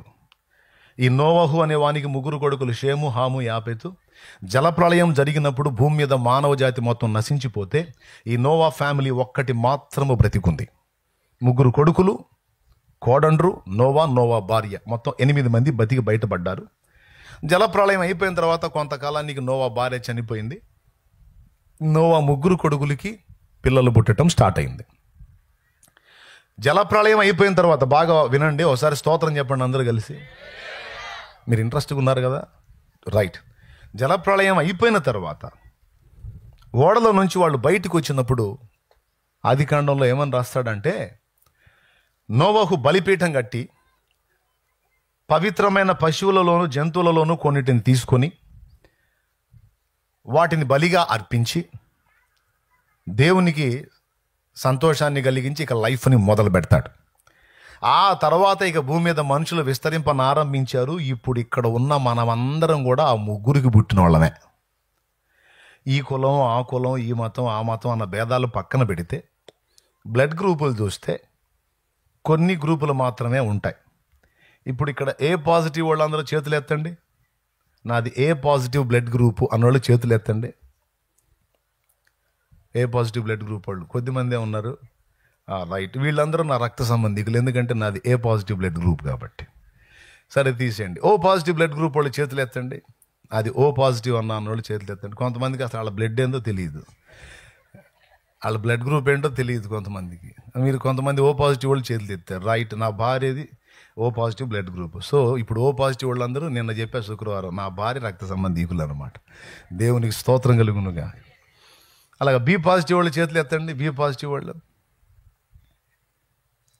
వాళ్ళు వీళ్ళందరూ మా అన్న భార్య రక్త సంబంధికులు అన్నమాట. ఎందుకంటే మా వదిన గారిది బి పాజిటివ్. ఇట్లాగా ఇప్పుడు ఇక కులము అనేది మనం కల్పించుకున్నాం. కానీ బ్లడ్ గ్రూపులు చూస్తే మరి ఇప్పుడు కులాలకు సంబంధం లేకుండా మనందరూ ఎలా కలిసినాయి అంటే టోటల్గా అర్థం అవ్వాల్సింది ఏంటంటే మనందరము ఒకరి నుండే వచ్చిన వాళ్ళం. అందుకే అందరికీ బ్లడ్ రిలేషన్ ఉంది. ఇది పచ్చి నిజం, బైబిల్ చెప్తున్న సత్యం. అంతేకాదు సైన్స్ చెప్తున్న సత్యం కూడా. ఇక ఏదో విర్రవేగటానికి మీసాలు తిప్పడానికి ఏమండి కులాన్ని ఒకదాన్ని అడ్డం పెట్టి ఊరి వాళ్ళు తెగెచ్చులు పడుతున్నారు. పడితే చేయగలిగింది ఎవడు కర్మడు మోస్తాడు. కానీ వాస్తవం మాత్రం ఇది. దేవునికి స్తోత్రం. వాస్తవం అయితే ఏంది, అందరము రక్త సంబంధీకులము. అందరం ఎవరి నుంచి వచ్చాము? ఇప్పుడున్న జనరేషన్ మొత్తం ఎవరి నుంచి వచ్చింది? ఈ జనాభా మొత్తం నోవా 3 కొడుకుల్లోంచి వచ్చింది. బాగా వినాలి. ఓడలో నుంచి బయటికి వచ్చినప్పుడు నోవా చేసిన పని 3 కొడుకులు చూశారు. ఈ 3 కొడుకులు ఏం చూశారయా? తండ్రి పరిశుద్ధ పశువుల్లోంచి జంతువుల్లోంచి కొన్నిటిని తీసి బలిపీఠం కట్టి బలిపీఠం మీద వాటిని వధించి రక్త ప్రోక్షణ జరిగించి దేవునికి బలి అర్పించటం అనేది కొడుకులు చూశారు. కొడుకులు చూసి ఏమడుగుంటారు నాకు తెలిసి, ఎందుకు డాడీ ఈ ప్రక్రియ అంటే పరమాత్మను మనం సమీపించాలంటే రక్త ప్రోక్షణ జరిగించాలా, ఇది ప్రక్రియ. ఇప్పుడు ఆ 3 కొడుకులు కూడా ఇక వాళ్ళ పిల్లలకి ఏం చెప్పుంటారు? ఇప్పుడు చీరలు కట్టడం ఒకరి నుంచి ఒకరికి ఎట్లా పాస్ అయిందో అట్లాగా ఇక ఆ 3 కొడుకులకి పుట్టేటువంటి పిల్లలందరికీ కూడా ఇక ఆ తండ్రులు చెప్పారనమాట, రే మనం పరమాత్మను చేరాలంటే తప్పకుండా రక్త ప్రోక్షణ అవసరము. రక్తం చిందించకుండా పాపక్షమాపణ జరగదురా బాబు అని ఇక అందరూ ఒకరి నుంచి ఒకరికి చెప్పుకుంటా వచ్చారు. ఇదంతా కూడా ఆదికాండం 11వ అధ్యాయం వచ్చేసరికి ఆ 11వ అధ్యాయానికి వస్తే మొత్తం భూమి మీద ప్రజలు విస్తరించారు. భాష ఒక్కటి, పలుకు ఒక్కటి, ఒకటే భాష ఒకటే పలుకు ఉన్న జనాభా మొత్తం ఒక దగ్గరే ఉన్నారు. ఇక వాళ్ళందరూ మళ్ళా 2వ రౌండ్ స్టార్ట్ చేశారు. ఫస్ట్ రౌండ్ నోవా జలప్రళయానికి ముందు చెడిపోయారు. చెడిపోయిన వాళ్ళ మొత్తాన్ని జలప్రళయం రప్పించి గాజేశాడు. ఇప్పుడు మళ్ళా ఆ నోవా కొడుకుల్లో నుంచి పిల్లలు వచ్చి వాళ్ళందరూ విస్తరించి మళ్ళా చెడిపోవటం మొదలుపెట్టారు. మళ్ళా దేవుడిని పక్కన పెట్టేసి తామొక దేవుడైనట్టుగా విర్రవేగటం మొదలుపెట్టి ఒక పెద్ద గోపురాన్ని నిర్మించుకోవటం మొదలుపెట్టారు. ఎందుకు నిర్మించుకోవటం మొదలుపెట్టారంటే కొన్ని కారణాలు ఉన్నాయి. వాటిలో మొట్టమొదటి కారణం ఏంటంటే ఆకాశమునంటూ శిఖరాన్ని గడదాం, ఆకాశానికి ఎక్కిపోదాం. రెండవది ఏంటంటే పేరు సంపాదించుకుందాం. మూడవది ఏంటంటే గతంలో జలప్రళయం వచ్చినప్పుడు తక్కువ ఎత్తులో ఉన్నందున అందరూ పోయారు, ఇక మనం పోవద్దు అంటే బాగా ఎత్తైన గోపురం కడదాం ఆకాశానికి. అంటే దేవుడి నీ నీళ్లు పంపించినా సరే మునిగిపోనంత ఎత్తు ఉండాలి అన్నట్టుగా కట్టుకున్నారు. అది మొదలుపెట్టి కాస్త కట్టారు. దేవుడు చూశాడు, వీళ్ళకి మళ్ళీ మీడియాలో నడమంత్రం స్టార్ట్ అయిందిరే, ఇక మళ్ళీ ఇప్పుడు సొంత ఆలోచనలకు వచ్చేసారు, ఇక వీళ్ళని ఆపలేము, ఇక మళ్ళా జలప్రళయం రప్పించి వీళ్ళ నాశనం చేయనని గతంలో నేను ప్రామిస్ చేశాను. కాబట్టి ఇక వీళ్ళు చేసే పని చేయకుండా అడ్డగించాలంటే ఇక వీళ్ళ భాష తారుమారు చేయటం తప్ప రెండో ఆప్షన్ లేదని దిగొచ్చి ఆదికాండం 11వ అధ్యాయంలో వాళ్ళ గోపురాలు కడతా ఉన్నారు. ఒక నైట్ తెల్లారేసరికి అందరి బ్రెయిన్లో భాషలు మార్చిపెట్టాడు. ఒక నైట్ తెల్లారేసరికి భాషలు మారిపోయినాయి. సింపుల్. తర్వాత లేచారు, మళ్ళీ అందరు కలిసి గోపురం పనికి మొదలు పెడుతున్నారు. ఒకడేం బకెట్ దేరా అంటాడు, బకెట్ దేరా అంటే వాడేమో ఇటుకరాయి తీసుకొచ్చి ఇస్తున్నాడు. ఎవడరా బకెట్ దమ్మటి ఇటురాయి వేస్తే పిచ్చెక్కిందా నీకని వాడు మాట్లాడుతుంటే వాడు అంటున్నాడు, ఏంట్రా నన్ను తిడుతున్నావు అంటున్నాడు. వాడి భాష వీడికి బూతు. ఇట్లా బకెట్ చూపించి ఇది బకెట్ అన్న వాళ్ళందరూ గుంపయ్యారు. బకెట్ చూపిస్తే ఇటుకరాయి తెచ్చిన వాళ్ళంతా గుంపయ్యారు. వాళ్ళ భాషలో అది. దేవునికి స్తోత్రం. అట్లాగా ఆ ఉన్న జనాభా మొత్తం భాషల తారుమారు అవటం వల్ల అనేక గుంపులుగా విడిపోయి చివరికి భూమి అంతటా చెదరగొట్టబడ్డారు. ఇది అసలు ఆదికాండం నుంచి జరిగిన చరిత్ర. ఆ చెదరగొట్టబడిన తర్వాత కొందరు ఇండియా వైపు వచ్చారు, కొందరు ఆఫ్రికా వైపు వెళ్ళారు, కొందరు ఇంకో ఆస్ట్రేలియా, రకరకాల దిక్కులకి వెళ్ళిపోయారు. మొత్తం భూమి తర్వాత ఖండాలుగా విభజించబడింది. అందరూ తలో దిక్కుకు చెదరిపోయారు. కొంతమంది ఊళ్ళు కట్టుకున్నారు, కొంతమంది అడవుల్లో ఆటవికులుగా తయారయ్యారు. ఎన్ని రకాలుగా వాళ్ళు చెదరిపోయినప్పటికీ వాళ్ళ తాతల తండ్రులు ముత్తాతలకు తాతలు వేసినటువంటి పునాది ఏదైతే ఉందో, బలి అర్పణ చెల్లించకుండా దేవుని ఆమోదం పొందటం సాధ్యం కాదు అనే విషయం మాత్రం అందరి మెదళ్ళలో అంతే ఉంది. ఇది మీకు అర్థమైతే గట్టి కొట్టండి. నిజంగా అర్థమైందా? దేవునికి స్తోత్రం కలుగును గాక. కాబట్టి అక్కడి నుంచి ఎవరైనా పరమాత్మను సమీపించాలంటే అడవుల్లో ఉండే ఆటవికులకు సైతం మనకు ప్రతిగా ఒక ప్రాణిని అర్పించి దాని ద్వారా దేవుణ్ణి చేరాలి. నా చిన్నప్పుడు మేము కూడా ఈ బలులు చేసేవాళ్ళం. పొట్టేళ్ళని, మేకపోతుల్ని, ఏమండి కొన్ని చోట్లకి ఏమో కోళ్ళని, మినిమం కోడి అన్నా లేకుండా పోయేది, పక్షి అన్న జంతువు అన్న. ఎందుకు అంటే మేమేమనుకునేవాళ్ళం అంటే మేము ఆరాధించేవాళ్ళు వాటిని తింటారేమో అనుకునేవాళ్ళు. కాదు కాదు, అసలు మూలం ఏంటంటే పాప పరిహారార్థమై రక్తము చిందింపబడాలి. అసలు ఈ ప్రక్రియ ఏర్పాటు చేసింది ఎవరు? మనుషుడా దేవుడా? పెద్దగా చెప్పాలి. ఆ ప్రక్రియను అనుసరించి నడిచినందుకు హేబేలు ఆమోదించబడ్డాడు. నేను జంతు బలులు అర్పించను, నేను అలాంటి రక్త ప్రోక్షణ ఏం చెల్లించను, నేను పండించిన ధాన్యం తీసుకొచ్చి పోస్తా, తీసుకుంటే తీసుకో లేకపోతే లేదన్న కయ్యను శాపించబడ్డాడు. సో ఈ ప్రక్రియను అసలు ఏర్పాటు చేసిందే దేవుడు. మొట్టమొదట బలి అర్పణ జరిగించిందే దేవుడు. ఎవరి పాపాలకి? మన పితరుల మూల పాపాలకి రక్త ప్రోక్షణ. అదే దేవుడు, ఈ ప్రక్రియను ఏర్పరిచిన దేవుడే. బాగా వినండి, జంతువుల రక్తముతో మనుషుల పాపాలు పోవు అన్న సంగతి ఆయనకి తెలుసు. ఎందుకంటే సింపుల్గా చెప్తా, ఇక్కడ ఇందాక పోలీసు వాళ్ళు కూర్చొని ఉన్నారు, మరి ఇప్పుడు ఎటు వెళ్ళారో తెలియదు కానీ పోలీసు వారు కూర్చొని ఉన్నారు. మనం పోలీసు వాళ్ళని అడుగుదాం. ఒకడు ఒక హత్య చేశాడు, వాడిని వాళ్ళు పట్టుకొని అరెస్ట్ చేసి లోపల వేశారు, సెల్లో వేశారు. మనం ఒక గొర్రె పిల్లని తీసుకొని పోదాం, లేకపోతే ఒక ఎద్దును తీసుకొని పోదాం. బాబు ఆయన్ని బయటికి పంపించండి, ఎద్దును లోపల పంపిస్తాను ఆయన. ఎవరైతేనే మీకు ప్రాణవేగా కావాల్సింది, ఆయన్ని బయటకు వదలండి, ఈ ఎద్దును లోపల పంపిస్తాము అన్నాం అనుకో, పంపిస్తారా? కుదరదు. కంటికి కన్ను, పంటికి పళ్ళు, మనిషికి ఇప్పుడు మీరు తెలుసా, మీకు జామీన్ తీసుకుంటారా? తెలుసా? జామీన్ తీసుకుంటారు. ఎద్దు దగ్గర తీసుకుంటారా, గొర్రె దగ్గర తీసుకుంటారా, బర్రె దగ్గర తీసుకుంటారా, మనిషి దగ్గర తీసుకుంటారా? పెద్దగా చెప్పండి. జామీన్ తీసుకుంటారు అండి, ఆ తర్వాత బెయిల్ ఇస్తారు. ఎవడో ఒకడు అడ్డం ఉండాలి.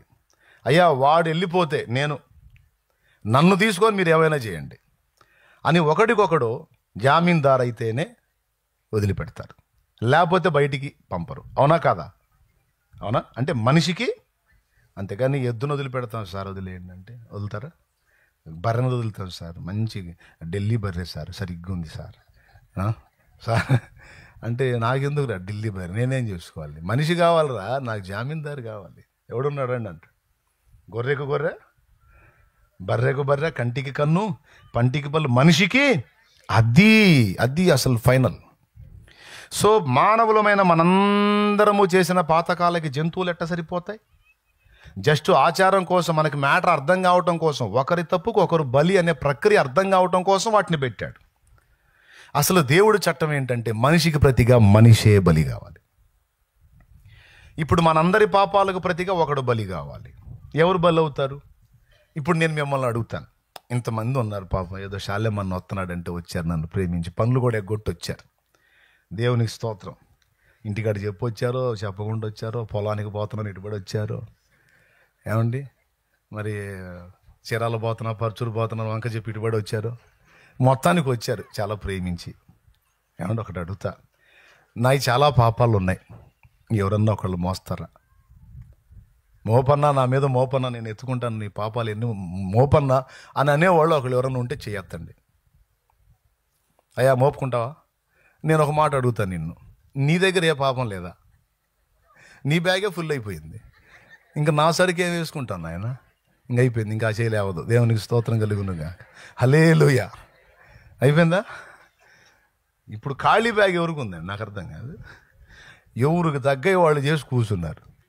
నోటి మాటల్లో, క్రియల్లో, నడకలో, పడకలో, తలంపుల్లో, ఆలోచనల్లో, ప్రవర్తనల్లో, మాటల్లో, చేష్టల్లో, ఎక్కడో చోట ఏదో కొంతమంది శరీరంతో చెప్పిన లోపల హృదయంలో పాపం.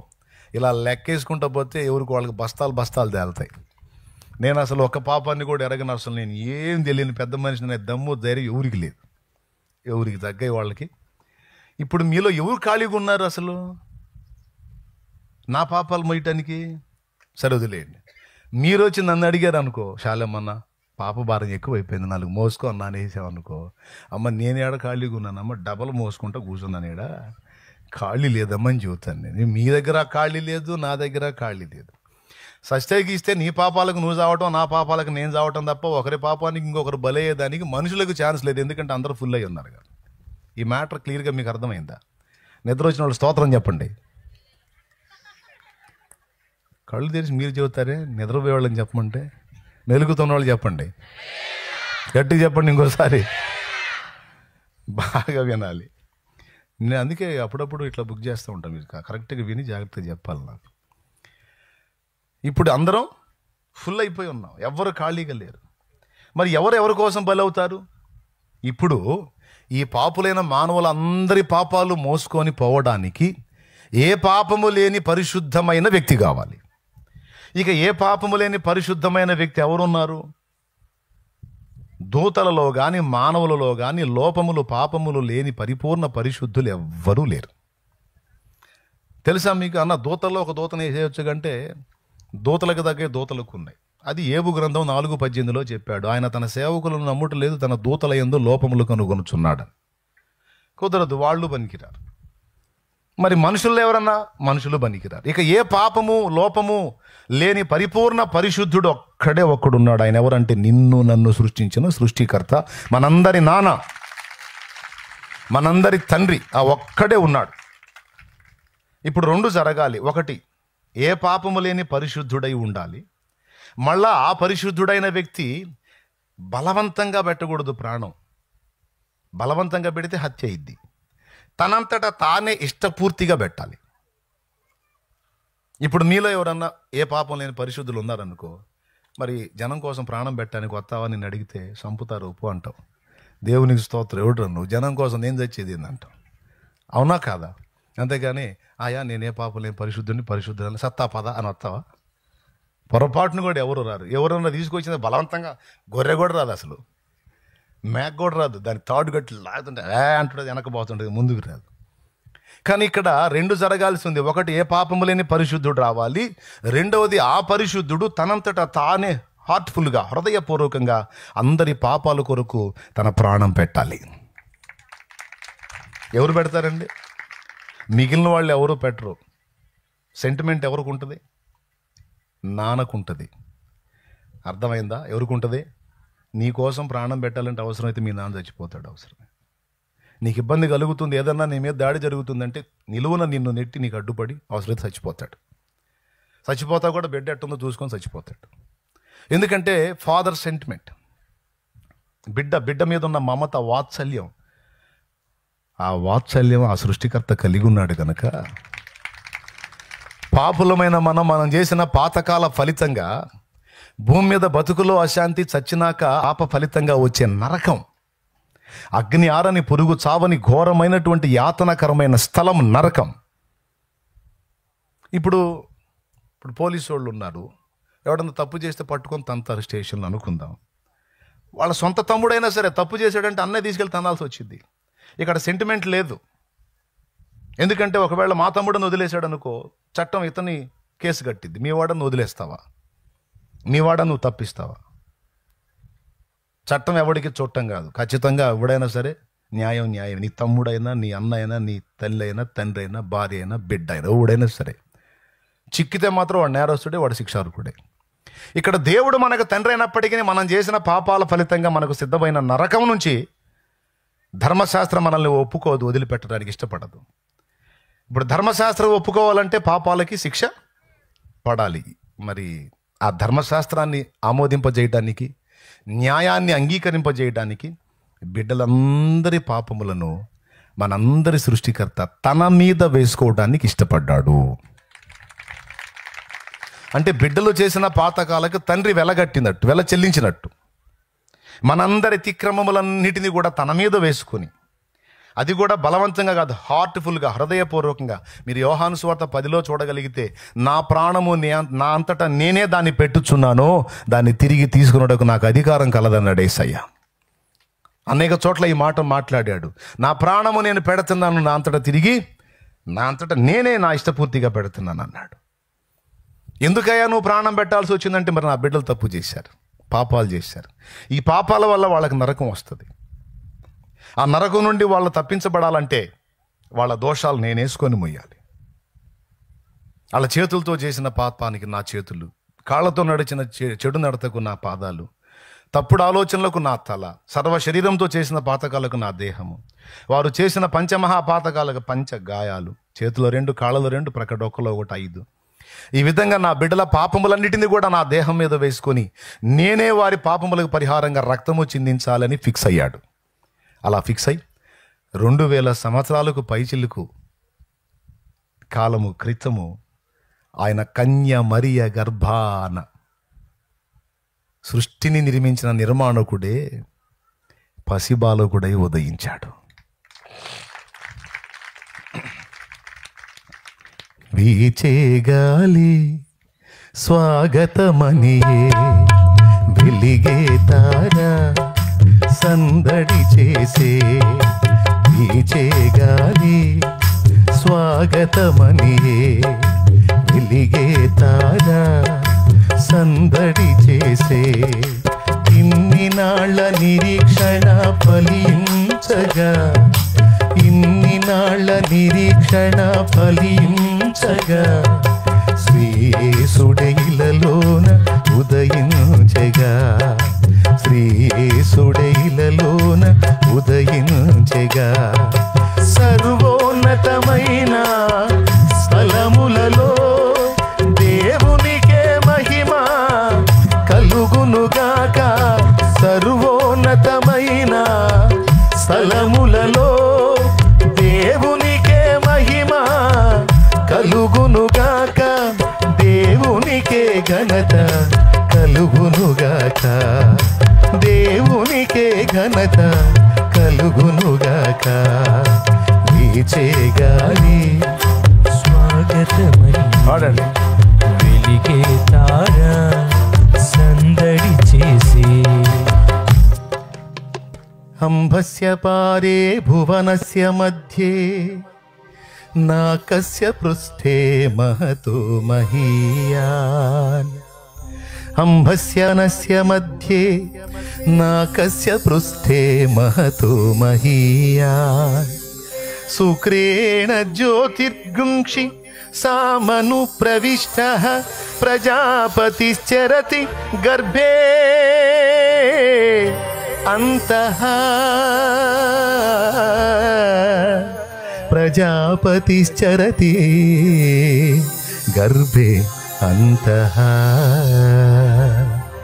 అర్థం, సృష్టికర్తయైన వాడు సృష్టిగా మారే, కాలమే లేనివాడు కాలము చేరే, సృష్టికర్తయైన వాడు సృష్టిగా మారే, కాలమే లేనివాడు కాలము చేరి, దేవుడై ఉన్నవాడు మనిషిగా మారే, దేవుడై ఉన్నవాడు మనిషిగా మారే, మాతృగర్భమందు చేరి ఆటలు ఆడే, మాతృగర్భమందు చేరి ఆటలు ఆడే,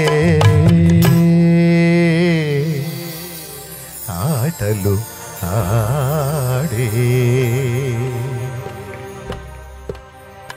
వీచేగాలి స్వాగతమనియే వెలిగే తారా సందడి చేసే, వీచేగాలి స్వాగతమనియే వెలిగే తారా సందడి చేసే, ఇన్ని నాళ్ళ నిరీక్షణ ఫలించగా, ఇన్ని నాళ్ళ నిరీక్షణ రక్షణ ఫలించగా శ్రీయేసుడైలలోన ఉదయించగా శ్రీయేసుడైలలోన ఉదయించే. దేవునికి మహిమ.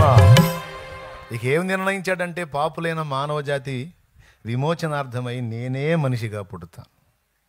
ఏం దేవుడిగా ఉంటే ప్రాణం పెట్టచ్చు అంటే దేవుడిగా ఉంటే చచ్చిపోవద్దు కాదు. ఎవడన్నా నీటి తెచ్చి పొడిచాడు అనుకో ఊరుకోరా అంటాడు. ఎందుకంటే దేవుడికి చావు లేదు కనుక. దేవునికి స్తోత్రం కలుగునుగా. అర్థమైందా? కత్తి తెచ్చి పొడిచాడు అనుకో ఏం చేస్తున్నావురా పోరా పక్క అంటాడు. ఎట్లా చచ్చిపోతాడండి? కుదరదు. ఆయన దేవుడుగా ఉంటే రెండు కుదరవు. పూర్తి మహిమతో ఉంటే రెండు కుదరవు. నంబర్ 1, ఆయన ప్రాణం పెట్టడానికి కుదరదు. నంబర్ 2, అసలు ఈ భూమి ఆయన్ని మోపదు. ఎందుకో తెలుసా? ఈ విశాల విశ్వాన్ని కలిగి ఉన్నటువంటి ఈ ఆకాశం ఉంది చూశారు. ఈ ఆకాశాన్ని గురించి కొంచెం స్టడీ చేస్తే ఎంత పెద్దదో మనకు అర్థమైతే మైండ్ పోయిద్ది. గ్రహాలు, గ్రహ మండలాలు, సౌర కుటుంబాలు, నక్షత్రాలు, నక్షత్ర కుటుంబాలు, నక్షత్ర మండలాలు, పాలపుంతలు, గెలాక్సీలు, ఏమండి ఎన్ని ఒకదానికొకటి లెక్కేసుకుంటూ పోతే మనం లెక్క పెట్టలేనంత విశాలమైనటువంటి విశ్వము ఇదంతా కూడా ఈ ఆకాశంలో మనకు పైన కనపడుతుంది. మళ్ళీ మన కింద కూడా ప్రపంచం పాతాళం ఉంది, మన పైన విశాల విశ్వం ఉంది. ఇంత పెద్ద విశాల విశ్వాన్ని నిర్మించినటువంటి నిర్మాణకుడు దేవుడు ఇంత పెద్ద ఆకాశాన్ని జాన్తో కొలిచాడని ఉంది. ఇంత పెద్ద విశ్వాన్ని కలిగి ఉన్న ఆకాశాన్ని జాన్తో కొలవటం ఏందండి? అసలు ఆ జాన్ ఎంత ఉంటుంది? ఇంత పెద్ద విశాల విశ్వంలో ఈ భూమి ఎంత? సూర్యుడితో పోల్చుకుంటే, ఇప్పుడు మనకి ఎండ వస్తుందిగా సూర్యుడు, ఆ సూర్యుడితో పోల్చుకుంటే భూమి చాలా చిన్నది. ఈ భూమి కంటే చాలా రెట్లు పెద్ద సూర్యుడు. అలాంటి ఈ భూమి, ఆ సూర్యుడు, అలాంటి నక్షత్రాలు, కోటాను కోట్లు, నక్షత్ర కుటుంబాలు, మండలాలు, గెలాక్సీలు, పాలపుంతలు కుప్పలు కుప్పలు ఉన్నాయి. లెక్క పెట్టలేనన్ను ఉన్నాయి. ఇన్నిటిని నిర్మించినవాడు ఎంత పెద్దోడై ఉంటాడు ఊహించండి. ఇంత పెద్దవాడి దీనిలో ఎట్టబడతాడండి? ఇప్పుడు నా షర్టుకి గుండె ఎంత ఉంది? ఈ గుండెలోకి నేను రాగలనా? ఇంత పెద్ద పర్సనాలిటీ గుండెలో పట్టిద్దా? పట్టదు. మరి పట్టాలంటే ఏం చేయాలి? ఈ గుండె కంటే తక్కువ స్థాయి పరిమాణానికి నేను మార్పు చెందాలి.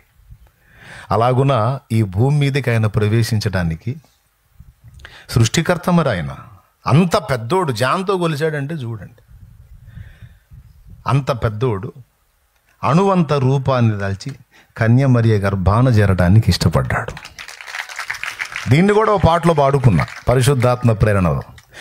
ఆకాశ మహాకాశములే పట్టజాలని దేవుడవు, అణువంతా రూపుదాల్చి కన్య గర్భము చేరావు.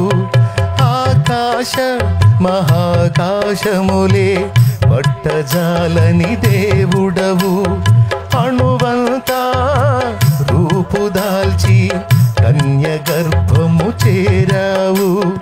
లోకాలే ఏలేటి నీవు పసికూనై ఒడి చేరినావు. లోకాలే ఏలేటి నీవు పసికూనై ఒడి చేరినావు. ఊహకు అందదునే ఇంత త్యాగం త్యాగం, ఎంత చిత్రమో ఏమి చోద్యమో, ఎంత చిత్రమో ఏమి చోద్యమో. యేసయ్యా నీ జననం ఎంత చిత్రమో, యేసయ్యా నీ ఆగమనం ఎంత చోద్యమో, ఎంత చిత్రమో.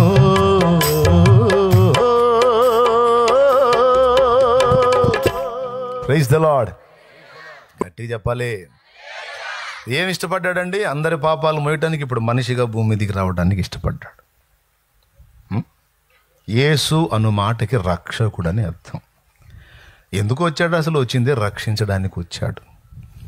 పాపం యొక్క శక్తి నుండి విడిపించడానికి, చేసిన పాపముల నిమిత్తం పరిహారంగా తన ప్రాణమును క్రయధనంగా చెల్లించడానికి వచ్చాడండి. ఇలాగూ పరమాత్ముడే ఇదిగో ఈ పశువు వలె మన పాపాల కొరకు భూమి మీదకి వచ్చి మన కోసం యజ్ఞం కాకపోతే మనకు రక్షణ లేదన్న సంగతి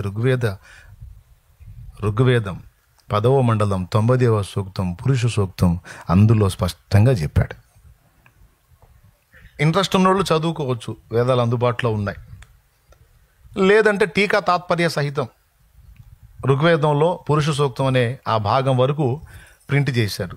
అది దొరికిద్ది. పురుష సూక్తం అంటే ఇస్తారు, తెచ్చి దానిలో ఆ శ్లోకము లేదా మంత్రము దాని యొక్క తాత్పర్య 2 రాస్తాడు. చక్కగా చదువుకోవచ్చు. నేను తెచ్చుకున్నాను, చదివాను, అందుకే చెప్తున్నాను. నేను అందులో చెప్పాడు, సృష్టికర్త బలి ఇవ్వబడే హోమ పశువుగా చేయబడ్డాడు. పరమాత్ముడు తనను ఆహుతి చేసుకోవడానికి ఇష్టపడ్డాడు.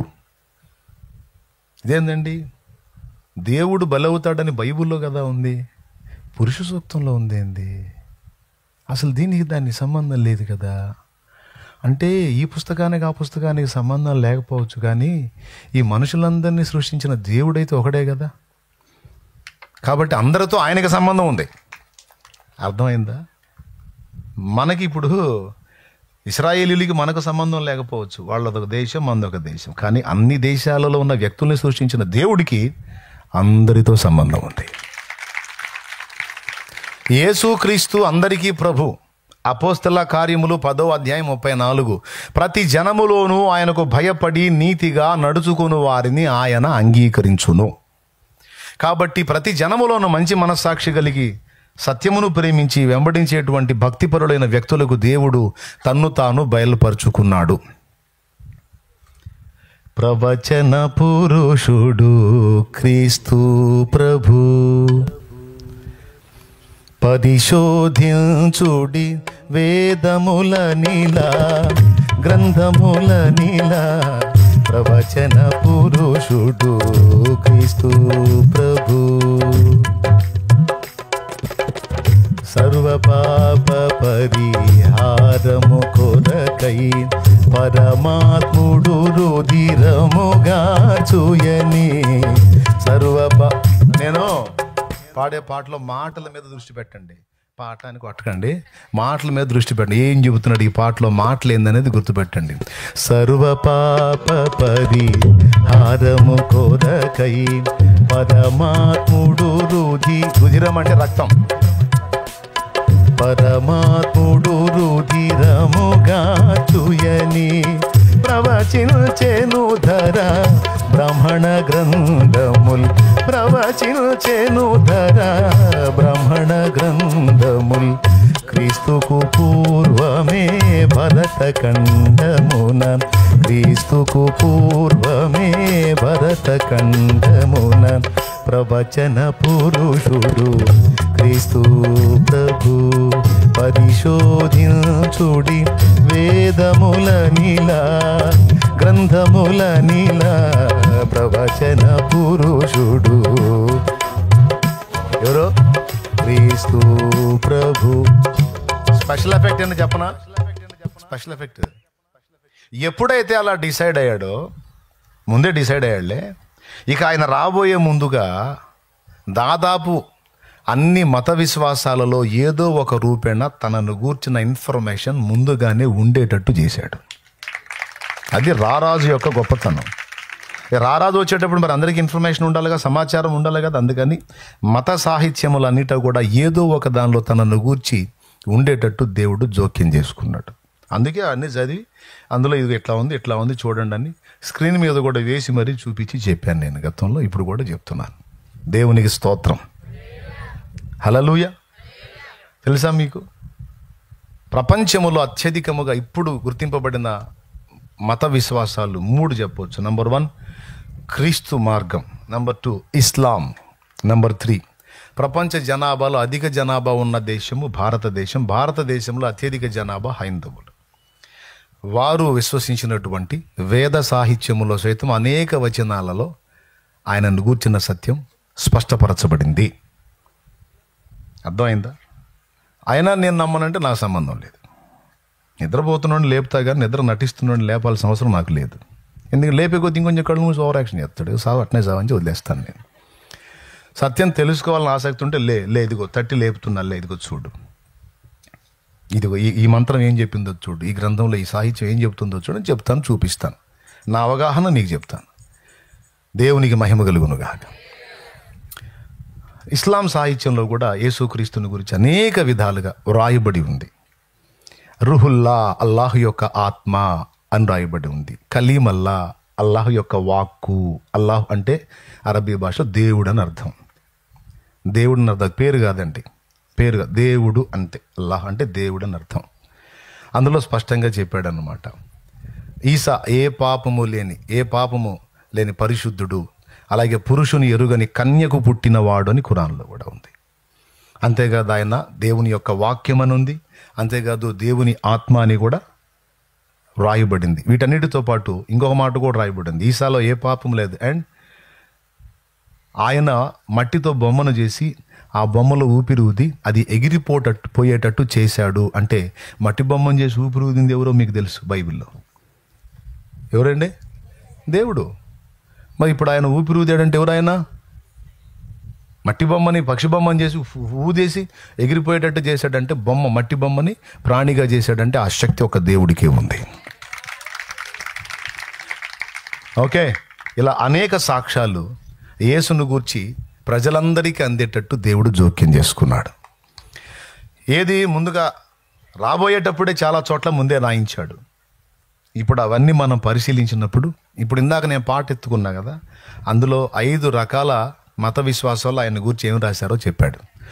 యూట్యూబ్లో అప్లోడ్ చేయబడి ఉంది. ఆ టైటిల్ కొడితే పాట వచ్చింది.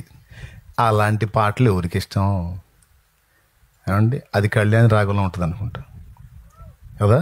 నేను పాడంలే, టెన్షన్ పడవాకండి, ఎందుకంటే మళ్ళీ మందిని ప్రతిష్ఠ చేసుకోవాలి కదా.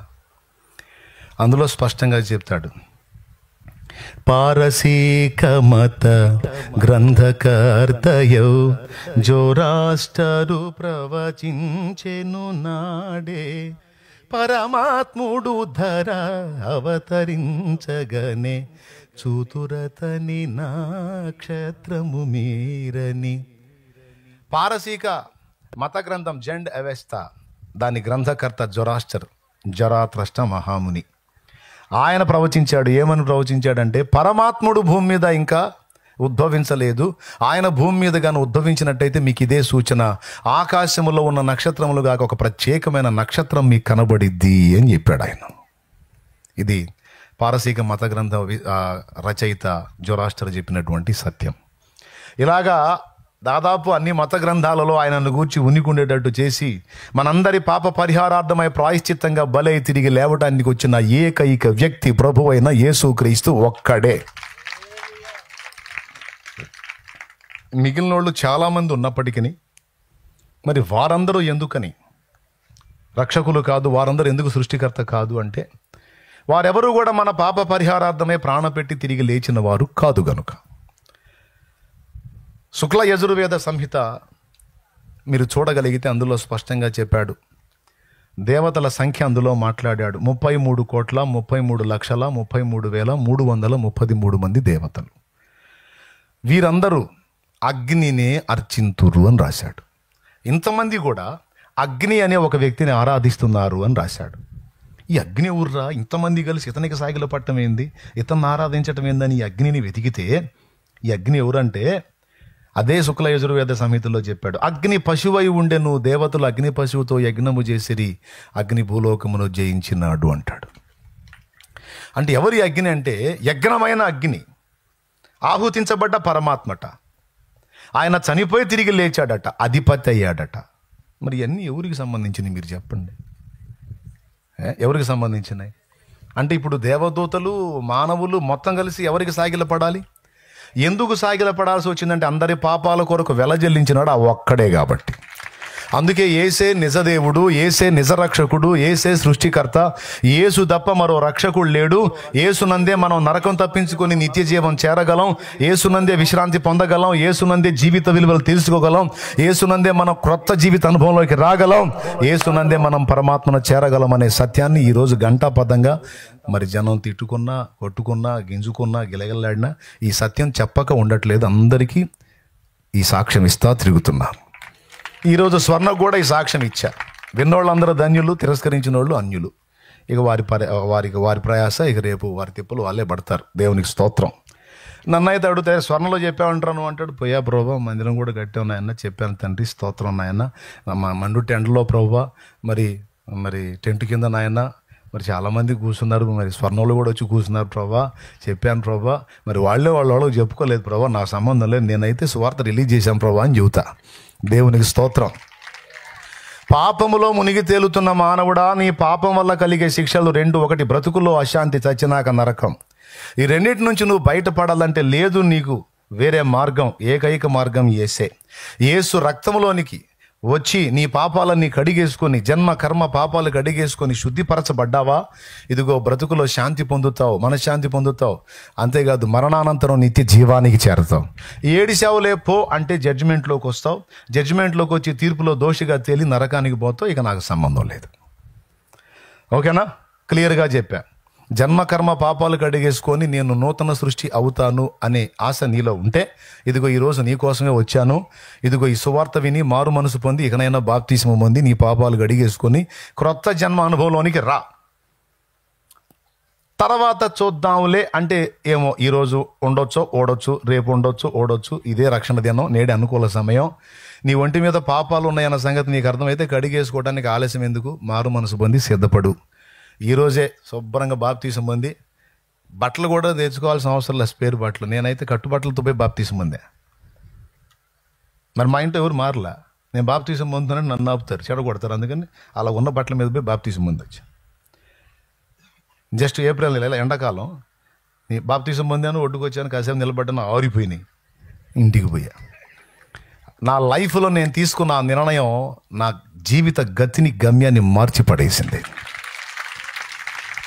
నిజంగా మనశ్శాంతి అంటే ఏంటో, ఆనందం అంటే ఏంటో, దేవుడు అంటే ఏంటో, దేవుల్లో ఉన్న సంతోషం ఏంటో ఆ రోజు నుంచి ఈరోజు దాదాపు 23 సంవత్సరాలుగా ఈ లోకంలోనే పరలోక ఆనందాన్ని ప్రాక్టికల్గా రోజు అనుభవిస్తూనే ఉన్నా. ఈ ఆనందం నీకు కూడా కావాలా? నా ప్రభు నీ కోసం వచ్చి ప్రాణం పెట్టి తిరిగి లేచాడు. కేవలం విశ్వాసం ఉంచి యేసు ప్రభుని నా రక్షకునిగా అంగీకరిస్తున్నాను. ఆయన నా పాపముల కొరకు చనిపోయి తిరిగి లేచాడు. ఆయన యందు విశ్వాసం ఉంచిన నేను కూడా బాప్తీసం ద్వారా చనిపోయి తిరిగి లెగుస్తాను. రెండవ రాకడలో నా యేసే రాబోతున్నాడు. తప్పకుండా నేను కూడా ఆయన ఎదుర్కొంటాను, ఆయన ఉండు చోట నేను కూడా ఉంటాను అని నువ్వు విశ్వసిస్తే మారు మనసు పొంది బాప్తీసం పొందొచ్చు. దేవునికి స్తోత్రం. ఇది ప్రేమపూర్వకమైన ఆహ్వానం.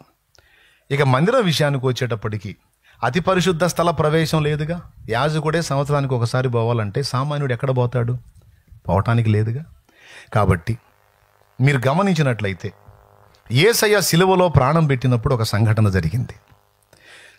ఎల్ల మానవుల పాప పరిహారార్థమై యేసు సిలువలో ప్రాణం పెట్టినప్పుడు దేవాలయపు తెర పైనుండి కిందికి నిలువునా చినిగిపోయింది. అంటే దాని అర్థం ఏంటో తెలుసా? ఓ పాపి అయిన మనుషుడా, ఇదిగో నా రక్తమును బట్టి ఇక నీవు సంతోషంగా నా తండ్రిని చేరవచ్చు. ఇక నా రక్తమును బట్టి నువ్వు సంతోషంగా పరలోక తండ్రిని, గొర్రెల రక్తం బర్రెల రక్తం కాదు, ఇదిగో నిర్దోషమైనది, నిష్కళంకమైనది, నిష్కళంకమైనది, మనుషులలో దూతలలో లేనిది, మనుషులతో దూతలతో కానే కాదిది.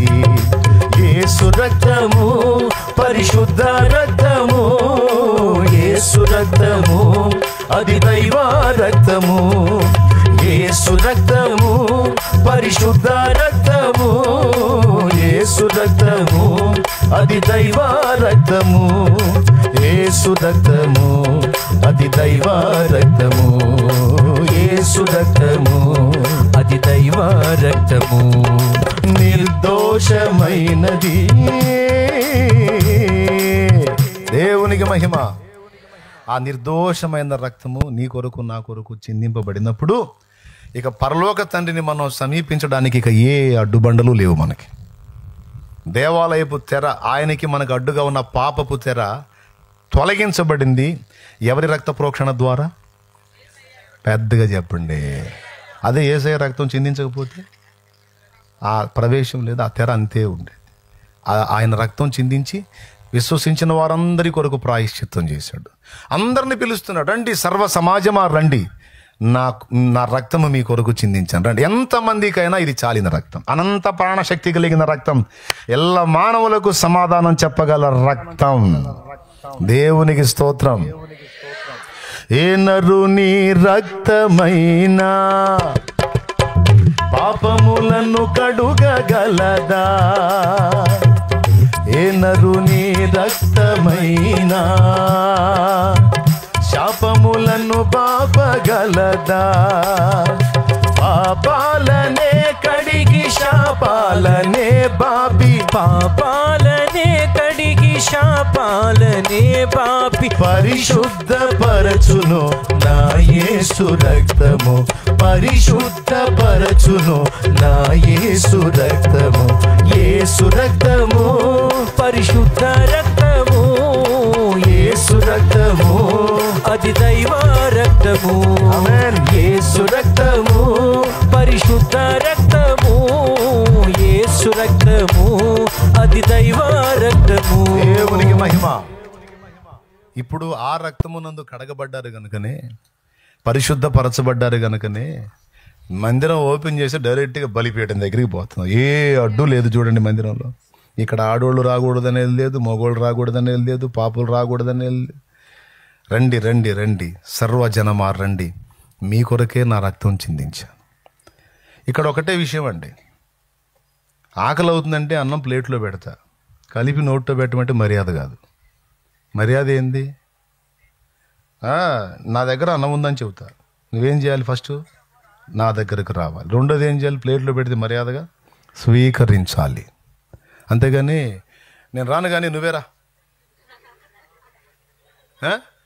నేను కలిపి తిన్నాను కానీ నువ్వే నోట్లో పెట్టా అంటే కుదరదు. కొంతమంది మనుషుల వ్యవహారం అంతే ఉంటుంది. అయ్యా నన్ను ఇక ఆ దేవుడే రక్షించాలా? అయ్యా రక్షించడానికి వచ్చాడు, మారు మనసు ఉంది బాబు, నేను బాగుందను ఆయనే లాగాలన్నాను. ఎట్లా కుదిరిద్ది బాబా? రావాలి నాయన, నీ పాపం ఒప్పుకోవాలి నాయన, ఆ పాత జీవితం సమాధి చేయబడాలి నాయన, క్రీస్తునందు క్రొత్త జన్మ ఎత్తాలి నాయన, నూతన సృష్టివి కావాలి నాయన, పాపాలన్నీ కడగబడాలి నాయన. ఎలాగైనా సావచ్చు కానీ పాపిగా మాత్రం సాగకూడదు నాయన. పాపిగా తెస్తే పాతాళం ఉంది నాయన. ఏడిసేవలే పో అన్నోడల్లా ఎడుతాడు నాయన, రేపాడ అగ్ని ఆరదు నాయన. నరకమనగ పూదోట కాదది అగ్నిగుండమండి, నరకమనగ పూదోట కాదది అగ్నిగుండమండి. అగ్ని ఆరదు కాలిడి వారికి చావురాదు సుమ్మి, విడుదల పొందలేరు సుమ్మి. అగ్ని ఆరదు కాలిడి వారికి చావురాదు సుమ్మి, విడుదల పొందలేరు సుమ్మి. ఓ వినుము సోదర, పరమ గురుని బోధ, నమ్మిన తొలగు నరక బాధ. దేవునికి స్తోత్రం. నాకు ఆ రక్షణ కావాలి, నాకు ఆ రక్షకుడు కావాలి, రెండవ రాకడలో రాబోతున్న యేసయ్య రాకడలో నేను కూడా ఎత్తబడాలి అంటావా? మర్యాదగా మారు మనసు పొంది ఆ పాత జీవితాన్ని వదిలేసి ఆ చేసిన పాపాలు విసర్జించి అవన్నీ కడగబడి నిమిత్తం బాప్తిస్మం పొందు, పరిశుద్ధపరచబడు. ఆ బాప్తిస్మం పొందావా? సచ్చిందాక యేసయ్యను వదిలిపెట్టవాకు. ప్రాణమైన వదిలి కానీ ప్రభువుని మాత్రం వదిలేవా? అయిపోయింది, రక్షణ పోయినట్టే. సికింద్రాబాద్ పోవాలి, సత్తెనపల్లిలో రైలు ఎక్కాం, రైల్లో ఉన్నంత వరకు సికింద్రాబాద్ గ్యారంటీ. నల్గొండలో దిగావా? మిర్యాలగూడలో దిగావా? పిడిరాళ్ళలో దిగావా? ఎక్కడ దిగినా సరే రైలు పోయితే నువ్వు ఎడే. సచ్చిందాక మాత్రం యేసయ్యను వదిలిపెట్టే ప్రసక్తే లేదు. ఎవడేమన్నా అనుకోని, ఊపిరన్న వదులుతాగా నా యేసయ్యను మాత్రం వదిలే ప్రసక్తే లేదని ఫిక్స్ అయిపో. ఏం చేశాడమ్మా నీకు? ప్రాణం పెట్టాడమ్మా నాకు. ఇంకేం చేయాలి? పో అమ్మా. ప్రాణం పెట్టాడా? అప్పులు తీరినాయా? ప్రాణం పెట్టినోడు అప్పులు కూడా తీరుతాడు, పోవమ్మా. రోగం తగ్గిందా? ప్రాణం పెట్టినోడు రోగం తగ్గిస్తాడు, సచ్చినా తిరిగి లేపుతాడు, పోవమ్మా. నీ పిల్లలకు ఉద్యోగాలు వచ్చినాయా? ప్రాణం నా కోసం చచ్చిపోయినోడు ప్రాణమే పెట్టినోడు ఉద్యోగాలు ఇడంటమా, పోవమ్మా.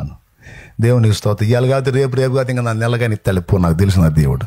అరే ఆయన ఎరగన అన్యులకి అన్ని సాయాలు చేస్తున్నప్పుడు ఆయన ఎరిగి ఆయన రక్తంలో కడగబడి ఆయన బిడ్డనైనా నాకు చేయడా అను.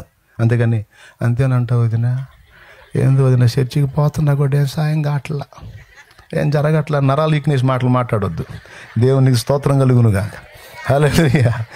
ఏం మాట్లాడాలి? నా కోసం చచ్చి తిరిగి లేచినవాడు, నా కోసం ప్రాణమే పెట్టినవాడు, ఇన్ని చేసినవాడు, నా కోసం సమస్తము చేయుటకు శక్తి గలవాడు. చెయ్యకపోయినా పర్వాలా.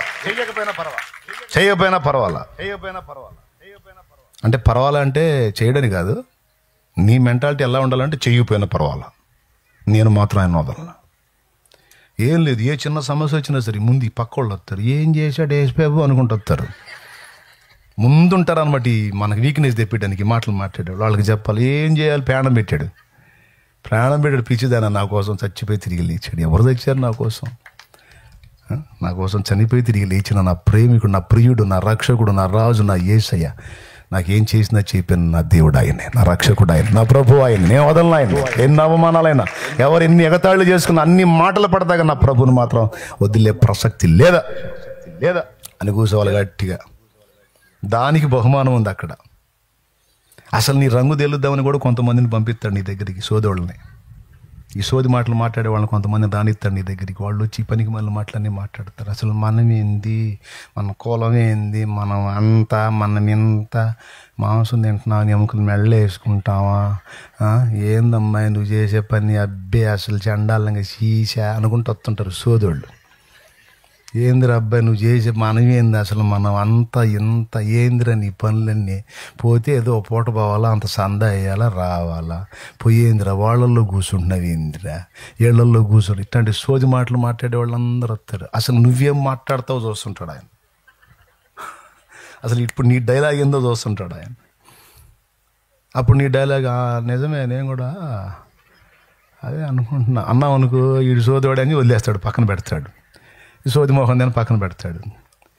వాళ్ళేంది వీళ్ళేంది కాదురా, మన కులం మన వ్యాపారం వేరుగా, ఎవడురా కులం. మరి బ్లడ్ బ్యాంక్కి పోయినప్పుడు కులం చెప్పేందిరా, అది గట్టి మాట్లాడతావు, నీతో మాట్లాడుతూ వచ్చిన చిక్కింతే. కులం లేదు తొక్కలేదు పోరరే, ఆత్మరక్షణ రా, ముందు నిత్య జీవం చేరాలి. ఎన్నాళ్ళు ఉంటారా ఈ లోకంలో, సాగుకు తయారై కూడా సిగ్గు లేకుండా ఇంకా అంత కులం ఇంత కులం మాట ఎచ్చులు పడుతున్నా. బందల గడ్డకు పోతుందా, ఎవడిది ఏం కులం చూపించరా, బూడిద చూపించరు ఎవడిది ఏం కులమో, శ్మశానంలో పురిలో ఉన్నాయి చూపించరు ఎవడిది ఏం కులమో, ఎవడిని వదులు రాసిందిరా ఈ కులం. ఎందుకురా అబద్ధాన్ని నమ్ముకుంటున్నావు, రారా నువ్వు కూడా అని పిలువు, ఇంక మళ్ళీ వాడిని కనపడతాడు. వాడి దగ్గరికి పోతే మనల్ని రమ్మంటున్నాడు వాడు. ఆ అమ్మాయి దగ్గరికి పోతే అసలు ఆ అమ్మాయి మనం చెప్పేది ఏమి విందమ్మా, మనల్ని రమ్మంటదే. ఆ దెబ్బకు తెలిసి నేను పోవట్లే, లేకపోతే ఆ అమ్మాయి మాటలకి నేను పోయేటట్టున్నా. అది కోటింగ్ అట్టుండాలి. దేవునికి స్తోత్రం కలుగునుగా. కోటింగ్ పడితే అట్టుండాలి తెలుసా, వాళ్ళు నిన్ను మార్చం కాదు, నీ దెబ్బ గందరగోళం అయిపోయి వాళ్ళు రావాలి లైన్లోకి. లేకపోతే ఆ బజార్లోనే కనపడకూడదు, నువ్వు కనపడితే టప్పిమని ఇంకొక ఇంటికి పోవాలి. దేవునికి స్తోత్రం. అట్లా తయారు కావాలి. ఏమంటావు? ఇప్పుడు అలాంటి పరిశుద్ధులందరూ కలిసి ఆరాధించుకోవడానికి దేవుడు తన మందిరాన్ని నిర్మించాడు. ఆయన రక్తంలో కడగబడి ఆయన పరిశుద్ధాలయములో ప్రవేశించినటువంటి వారందరికీ ఏమి ఇస్తానన్నాడు, నా మందిరములో వారిని ఆనందింపజేస్తా అన్నాడు. దేవునికి స్తోత్రం. ఇక మందిరంలో ఏమేమి దొరికింది అన్నది అదొక అంశం. అది మొదలు పెట్టానంటే 4 ఖాయం. కాబట్టి ముగిస్తున్నాను. దేవుని చిత్తం అయితే ఈసారి ఎప్పుడన్నా చెబుతాను. మెట్టుకు మీరు మాత్రం ఇంటికి పోయినాక మందిరంలో ఏమేమి దొరుకుతాయి అనే అంశం మీద చదువుకోండి. మీరు తెలివైన వాళ్ళే ఏంటి, తప్పకుండా మీకు విషయాలు అర్థమవుతాయి. ఇక క్లైమాక్స్కి వచ్చాం, ఫైనల్కి వచ్చాం. ఉన్నోళ్ళని అడుగుతున్నా, నేను ఇంకా బాప్తిస్మం పొందలేదన్నా అన్నోళ్ళు చేతులు ఎత్తండి. నేను ఇంకా పొందలేదన్నా అన్నోళ్ళు చేతులు ఎత్తండి.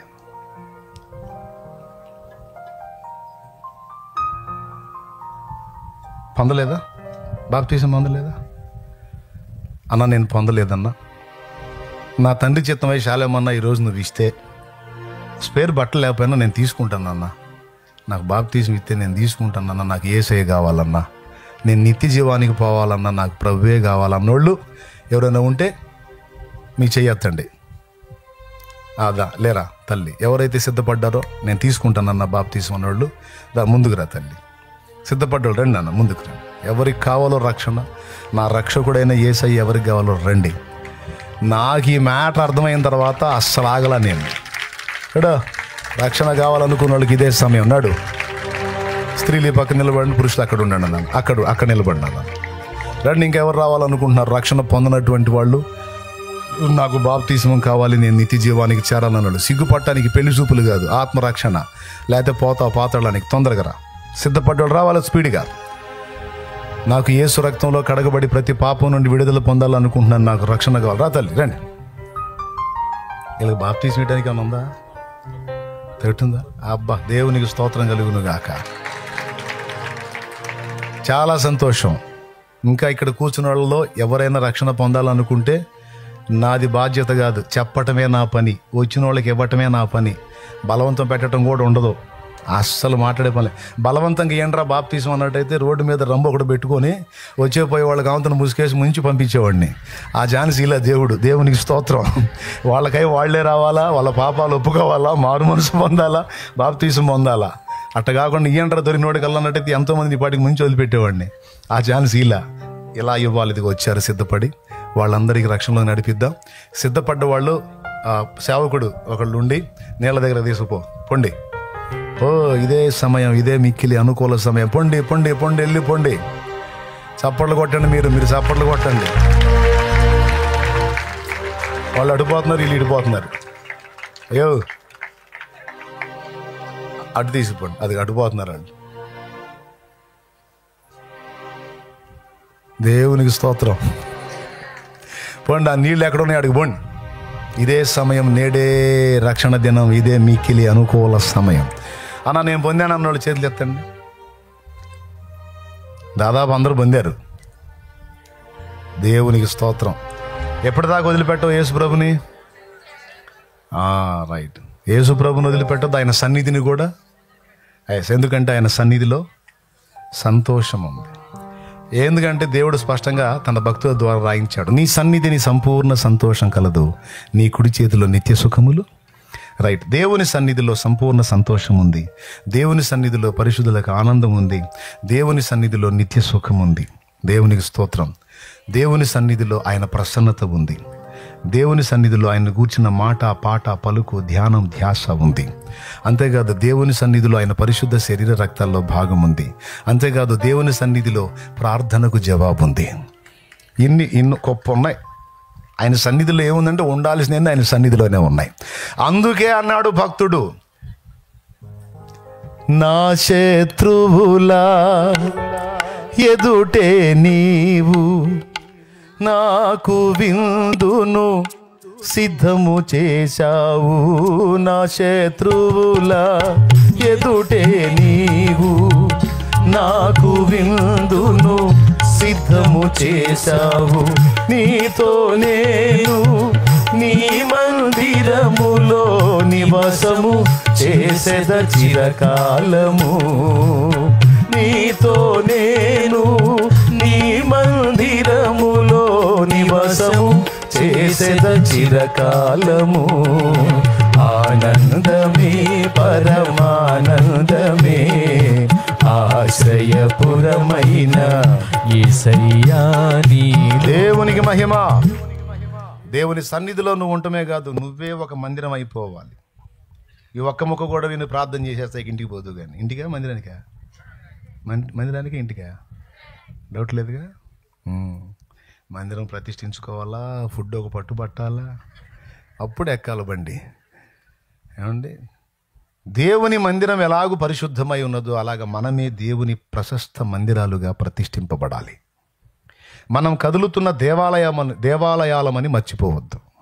క్రీస్తు రక్తంలో కడగబడి పరిశుద్ధపరచబడి మారు మనసు అనుభవం పొంది బాప్తిస్మ అనుభవం పొంది క్రీస్తు స్వాస్థ్యముగా సొత్తుగా మారిపోయిన మనం దేవాలయం అని దేవుని వాక్యం చెప్పింది. 1 కొరింథీ పత్రిక 6వ అధ్యాయము 19వ వచనం, 3వ అధ్యాయం 16వ వచనం. టైం లేదు కాబట్టి టపి చెప్పేశారు, అయిపోయింది. మనము దేవుని పరిశుద్ధాత్మక ఆలయం అని దేవుని వాక్యం చెప్పింది కనుక దేవుడు నీలో, నాలో, మనలో నివాసం ఉంటాడని మర్చిపోవద్దు. ఫైనల్ చెప్పండి, ఎవరిలో ఉంటాడు? కడగబడిన మనలో ఆయన నివాసం ఉంటాడు. నివాసం ఉండటానికే కడగబడమని చెప్తున్నాడు. బాప్తిజం ఎందుకు? పాత్ర కడుక్కోకుండా ఫుడ్ తింటాం, అందులో వండుకొని తింటామా? వండుకొని తినడానికి ముందు ఏం చేస్తాం? అందుకే కడుగుతారమ్మంటున్నాడు. ఎందుకు? నిన్ను వాడుకోవటానికి. అలాగే ఇల్లు గడగకుండా ఇంట్లో చేరతామా? ఎట్టుందో అట్టబెట్టి చేరతామా? చేరటానికి ముందు, అందులో నివాసం ఉండటానికి ముందు దాన్ని శుద్ధి చేసుకుంటాం. అందుకే రా, నేను నీలో నివాసం ఉండాలనుకుంటున్నా, నిన్ను శుద్ధి చేస్తారమ్మని దేవుడు పిలుస్తున్నాడు. అందుకే ఈరోజు పిలుపునిస్తే అనేక మంది వెళ్ళారు అక్కడికి దేవుని కృపను బట్టి బాప్తిస్మానికి. ఇంకా ఇక్కడ ఉన్న వాళ్ళు ఎవరైనా ఇంకా కడగబడని వ్యక్తులుగా ఉంటే రా, దేవుడు నీలో నివాసం ఉండాలనుకుంటున్నాడు, నీవు కడగబడి పరిశుద్ధపరచబడితే నా ప్రభు నీలో నివాసం ఉంటాడు. మనమందరం కడగబడిన వ్యక్తులం, ప్రతిష్ఠిత దేవాలయాలమని మర్చిపోవద్దు. నిజంగా నీవు దేవాలయంలాగా నీ పవిత్రతను కాపాడుకొని నీవు దేవుని మహిమార్థమే బతికితే గుర్తుపెట్టుకో, నువ్వు తాకిన వ్యక్తులు స్వస్థత పొందుతారు. ఎవరో తాకితే నువ్వు స్వస్థత పొందటం కాదు. నువ్వు దేవుని బిడ్డవై దేవుని రక్తంలో కడగబడి పరిశుద్ధపరచబడి దేవాలయం అయితే నువ్వు తాకిన వ్యక్తులు బాగుపడతారు. నువ్వు అడుగుపెట్టిన ఇళ్ళు ఆశీర్వదించబడతాయి. నువ్వు మాట్లాడిన వ్యక్తులు మారు మనసు పొందుతారు. నువ్వు మాట్లాడిన వ్యక్తులు రక్షణలోనికి వస్తారు. నువ్వు సంచరించే సమాజాలు క్రీస్తు కొరకు ప్రభావితం అవుతాయి. నీకు తెలీదు, నువ్వు సంచరించే సమాజాలు క్రీస్తు కొరకు ప్రభావితం అవుతాయి. అంతేకాదు, నువ్వు పోత నా తండ్రి బిడ్డల్ని దీవించాయని ఒక్క మాట పలికిపోతే ఆ బ్లెస్సింగ్ వాళ్ళ మీదకి వచ్చింది. అలాంటి దేవాలయాలుగా నీవు నేను మనం ఉన్నాము, ఉండాలి అనే సంగతి మర్చిపోవద్దు. నీవు అదే విధంగా కానీ ఉండగలిగితే గుర్తుపెట్టుకో, రానున్న దినాల్లో నా తండ్రి చేతిలో బహుబలంగా నువ్వు వాడబడతావు. ఎప్పటికప్పుడు గుర్తుపెట్టుకో, నేను నా దేవునికి ప్రతిష్ఠిత ఆలయం, నాలో నా ప్రభు నివాసం ఉంటున్నాడు. నేను జాగ్రత్తగా ఉండాలని గుండెల్లో భయం కలిగి ఉండు బిడ్డ. నీ ప్రార్థన ఆయన దగ్గరికి వెళ్ళిద్ది. నీ విషయంలో వెళ్ళిద్ది, నువ్వు ఇతరుల విషయంలో మొరపెట్టినా కూడా వెళ్ళిద్ది. నీ ప్రార్థనకు జవాబు ఉంటుంది. నిత్యానందం నీ తల మీద ఉంటుంది. గుర్తుపెట్టుకొని నమ్మకంగా నా తండ్రిని వెంబడించు. ప్రార్థన. పరిశుద్ధ ప్రభువా, నీ కొందనాలు. మా బిడ్డలందరితో నీవు మాట్లాడి సత్య సువార్తని సంపూర్ణంగా అందించి మా ప్రాణ ప్రియుడవైన నీవు మా కొరకు రక్తం కార్చావనే స్పష్టతనిచ్చి, నీ వంటి దేవుడు మరొకడు లేడని సాక్ష్యం ఇచ్చి, ఎల్ల మానవులకు నీవే రక్షణాధారమని బహు స్పష్టంగా నీ బిడ్డలకి ఈ స్వర్ణ ప్రాంతంలో తెలియజేసే కృపనిచ్చే వందనాలు. ఇక్కడ ఉన్నవారు కావచ్చు, లైవ్ ద్వారా వీక్షించేవారు కావచ్చు, ఎవరు ఏ శ్రమలో, బాధలో, ఇరుకులో, ఇబ్బందిలో, కష్టాల్లో, కన్నీళ్లలో ఉన్నారు, అందరి కోసం ప్రాణమే ఇచ్చి తిరిగి లేచిన వాడివి, మా కోసం సమస్తము చెయ్యజాలిన వాడివి. మా బిడ్డలు ఆ విశ్వాసం గలవారి అంతవరకు నమ్మకంగా ఉండి జీవకిరీటం పొందే కృప దయచేయండి. కదిలే దేవాలయాలుగా మా బిడ్డల జీవితాలు ప్రభావితం చేయండి. మా బ్రతుకును ప్రభావితం చేయండి. ఇదిగో మందిరాన్ని ప్రతిష్ఠించబోచుండగా దాన్ని నీ మహిమతో నింపండి. అందులో కూడి వచ్చే బిడ్డలందరూ ఆశీర్వదించండి. స్తుతి, మహిమ, ఘనత నీకే చెల్లిస్తూ ముందున్న కార్యము నీ చేతులకి అప్పగిస్తూ రక్షణ పొందుతున్న ఆత్మల్ని కూడా నీకే అప్పగిస్తున్నా. వారిని నీ రక్తముతో కడిగి పరిశుద్ధపరిచి పరిశుద్ధాత్మతో నింపి సాక్షులుగా చేయి. యేసు నామం పేరిట పొంది ఉన్నాం తండ్రి, ఆమె. నీ సువార్తను వ్యతిరేకించి, నీ సువార్తని అడ్డగించి తెలిసి తెలియని అవిధేయతతో మూర్ఖంగా ప్రవర్తించిన ఈ సమాజ ప్రజలలో కొందరిని నీవు ప్రత్యేకంగా దర్శించు. అందరిని రక్షించు. ఈ సమాజ ప్రజల్ని దీవించు. యేసు నామములో పొంది ఉన్నాం తండ్రి, ఆమేన్. రండి.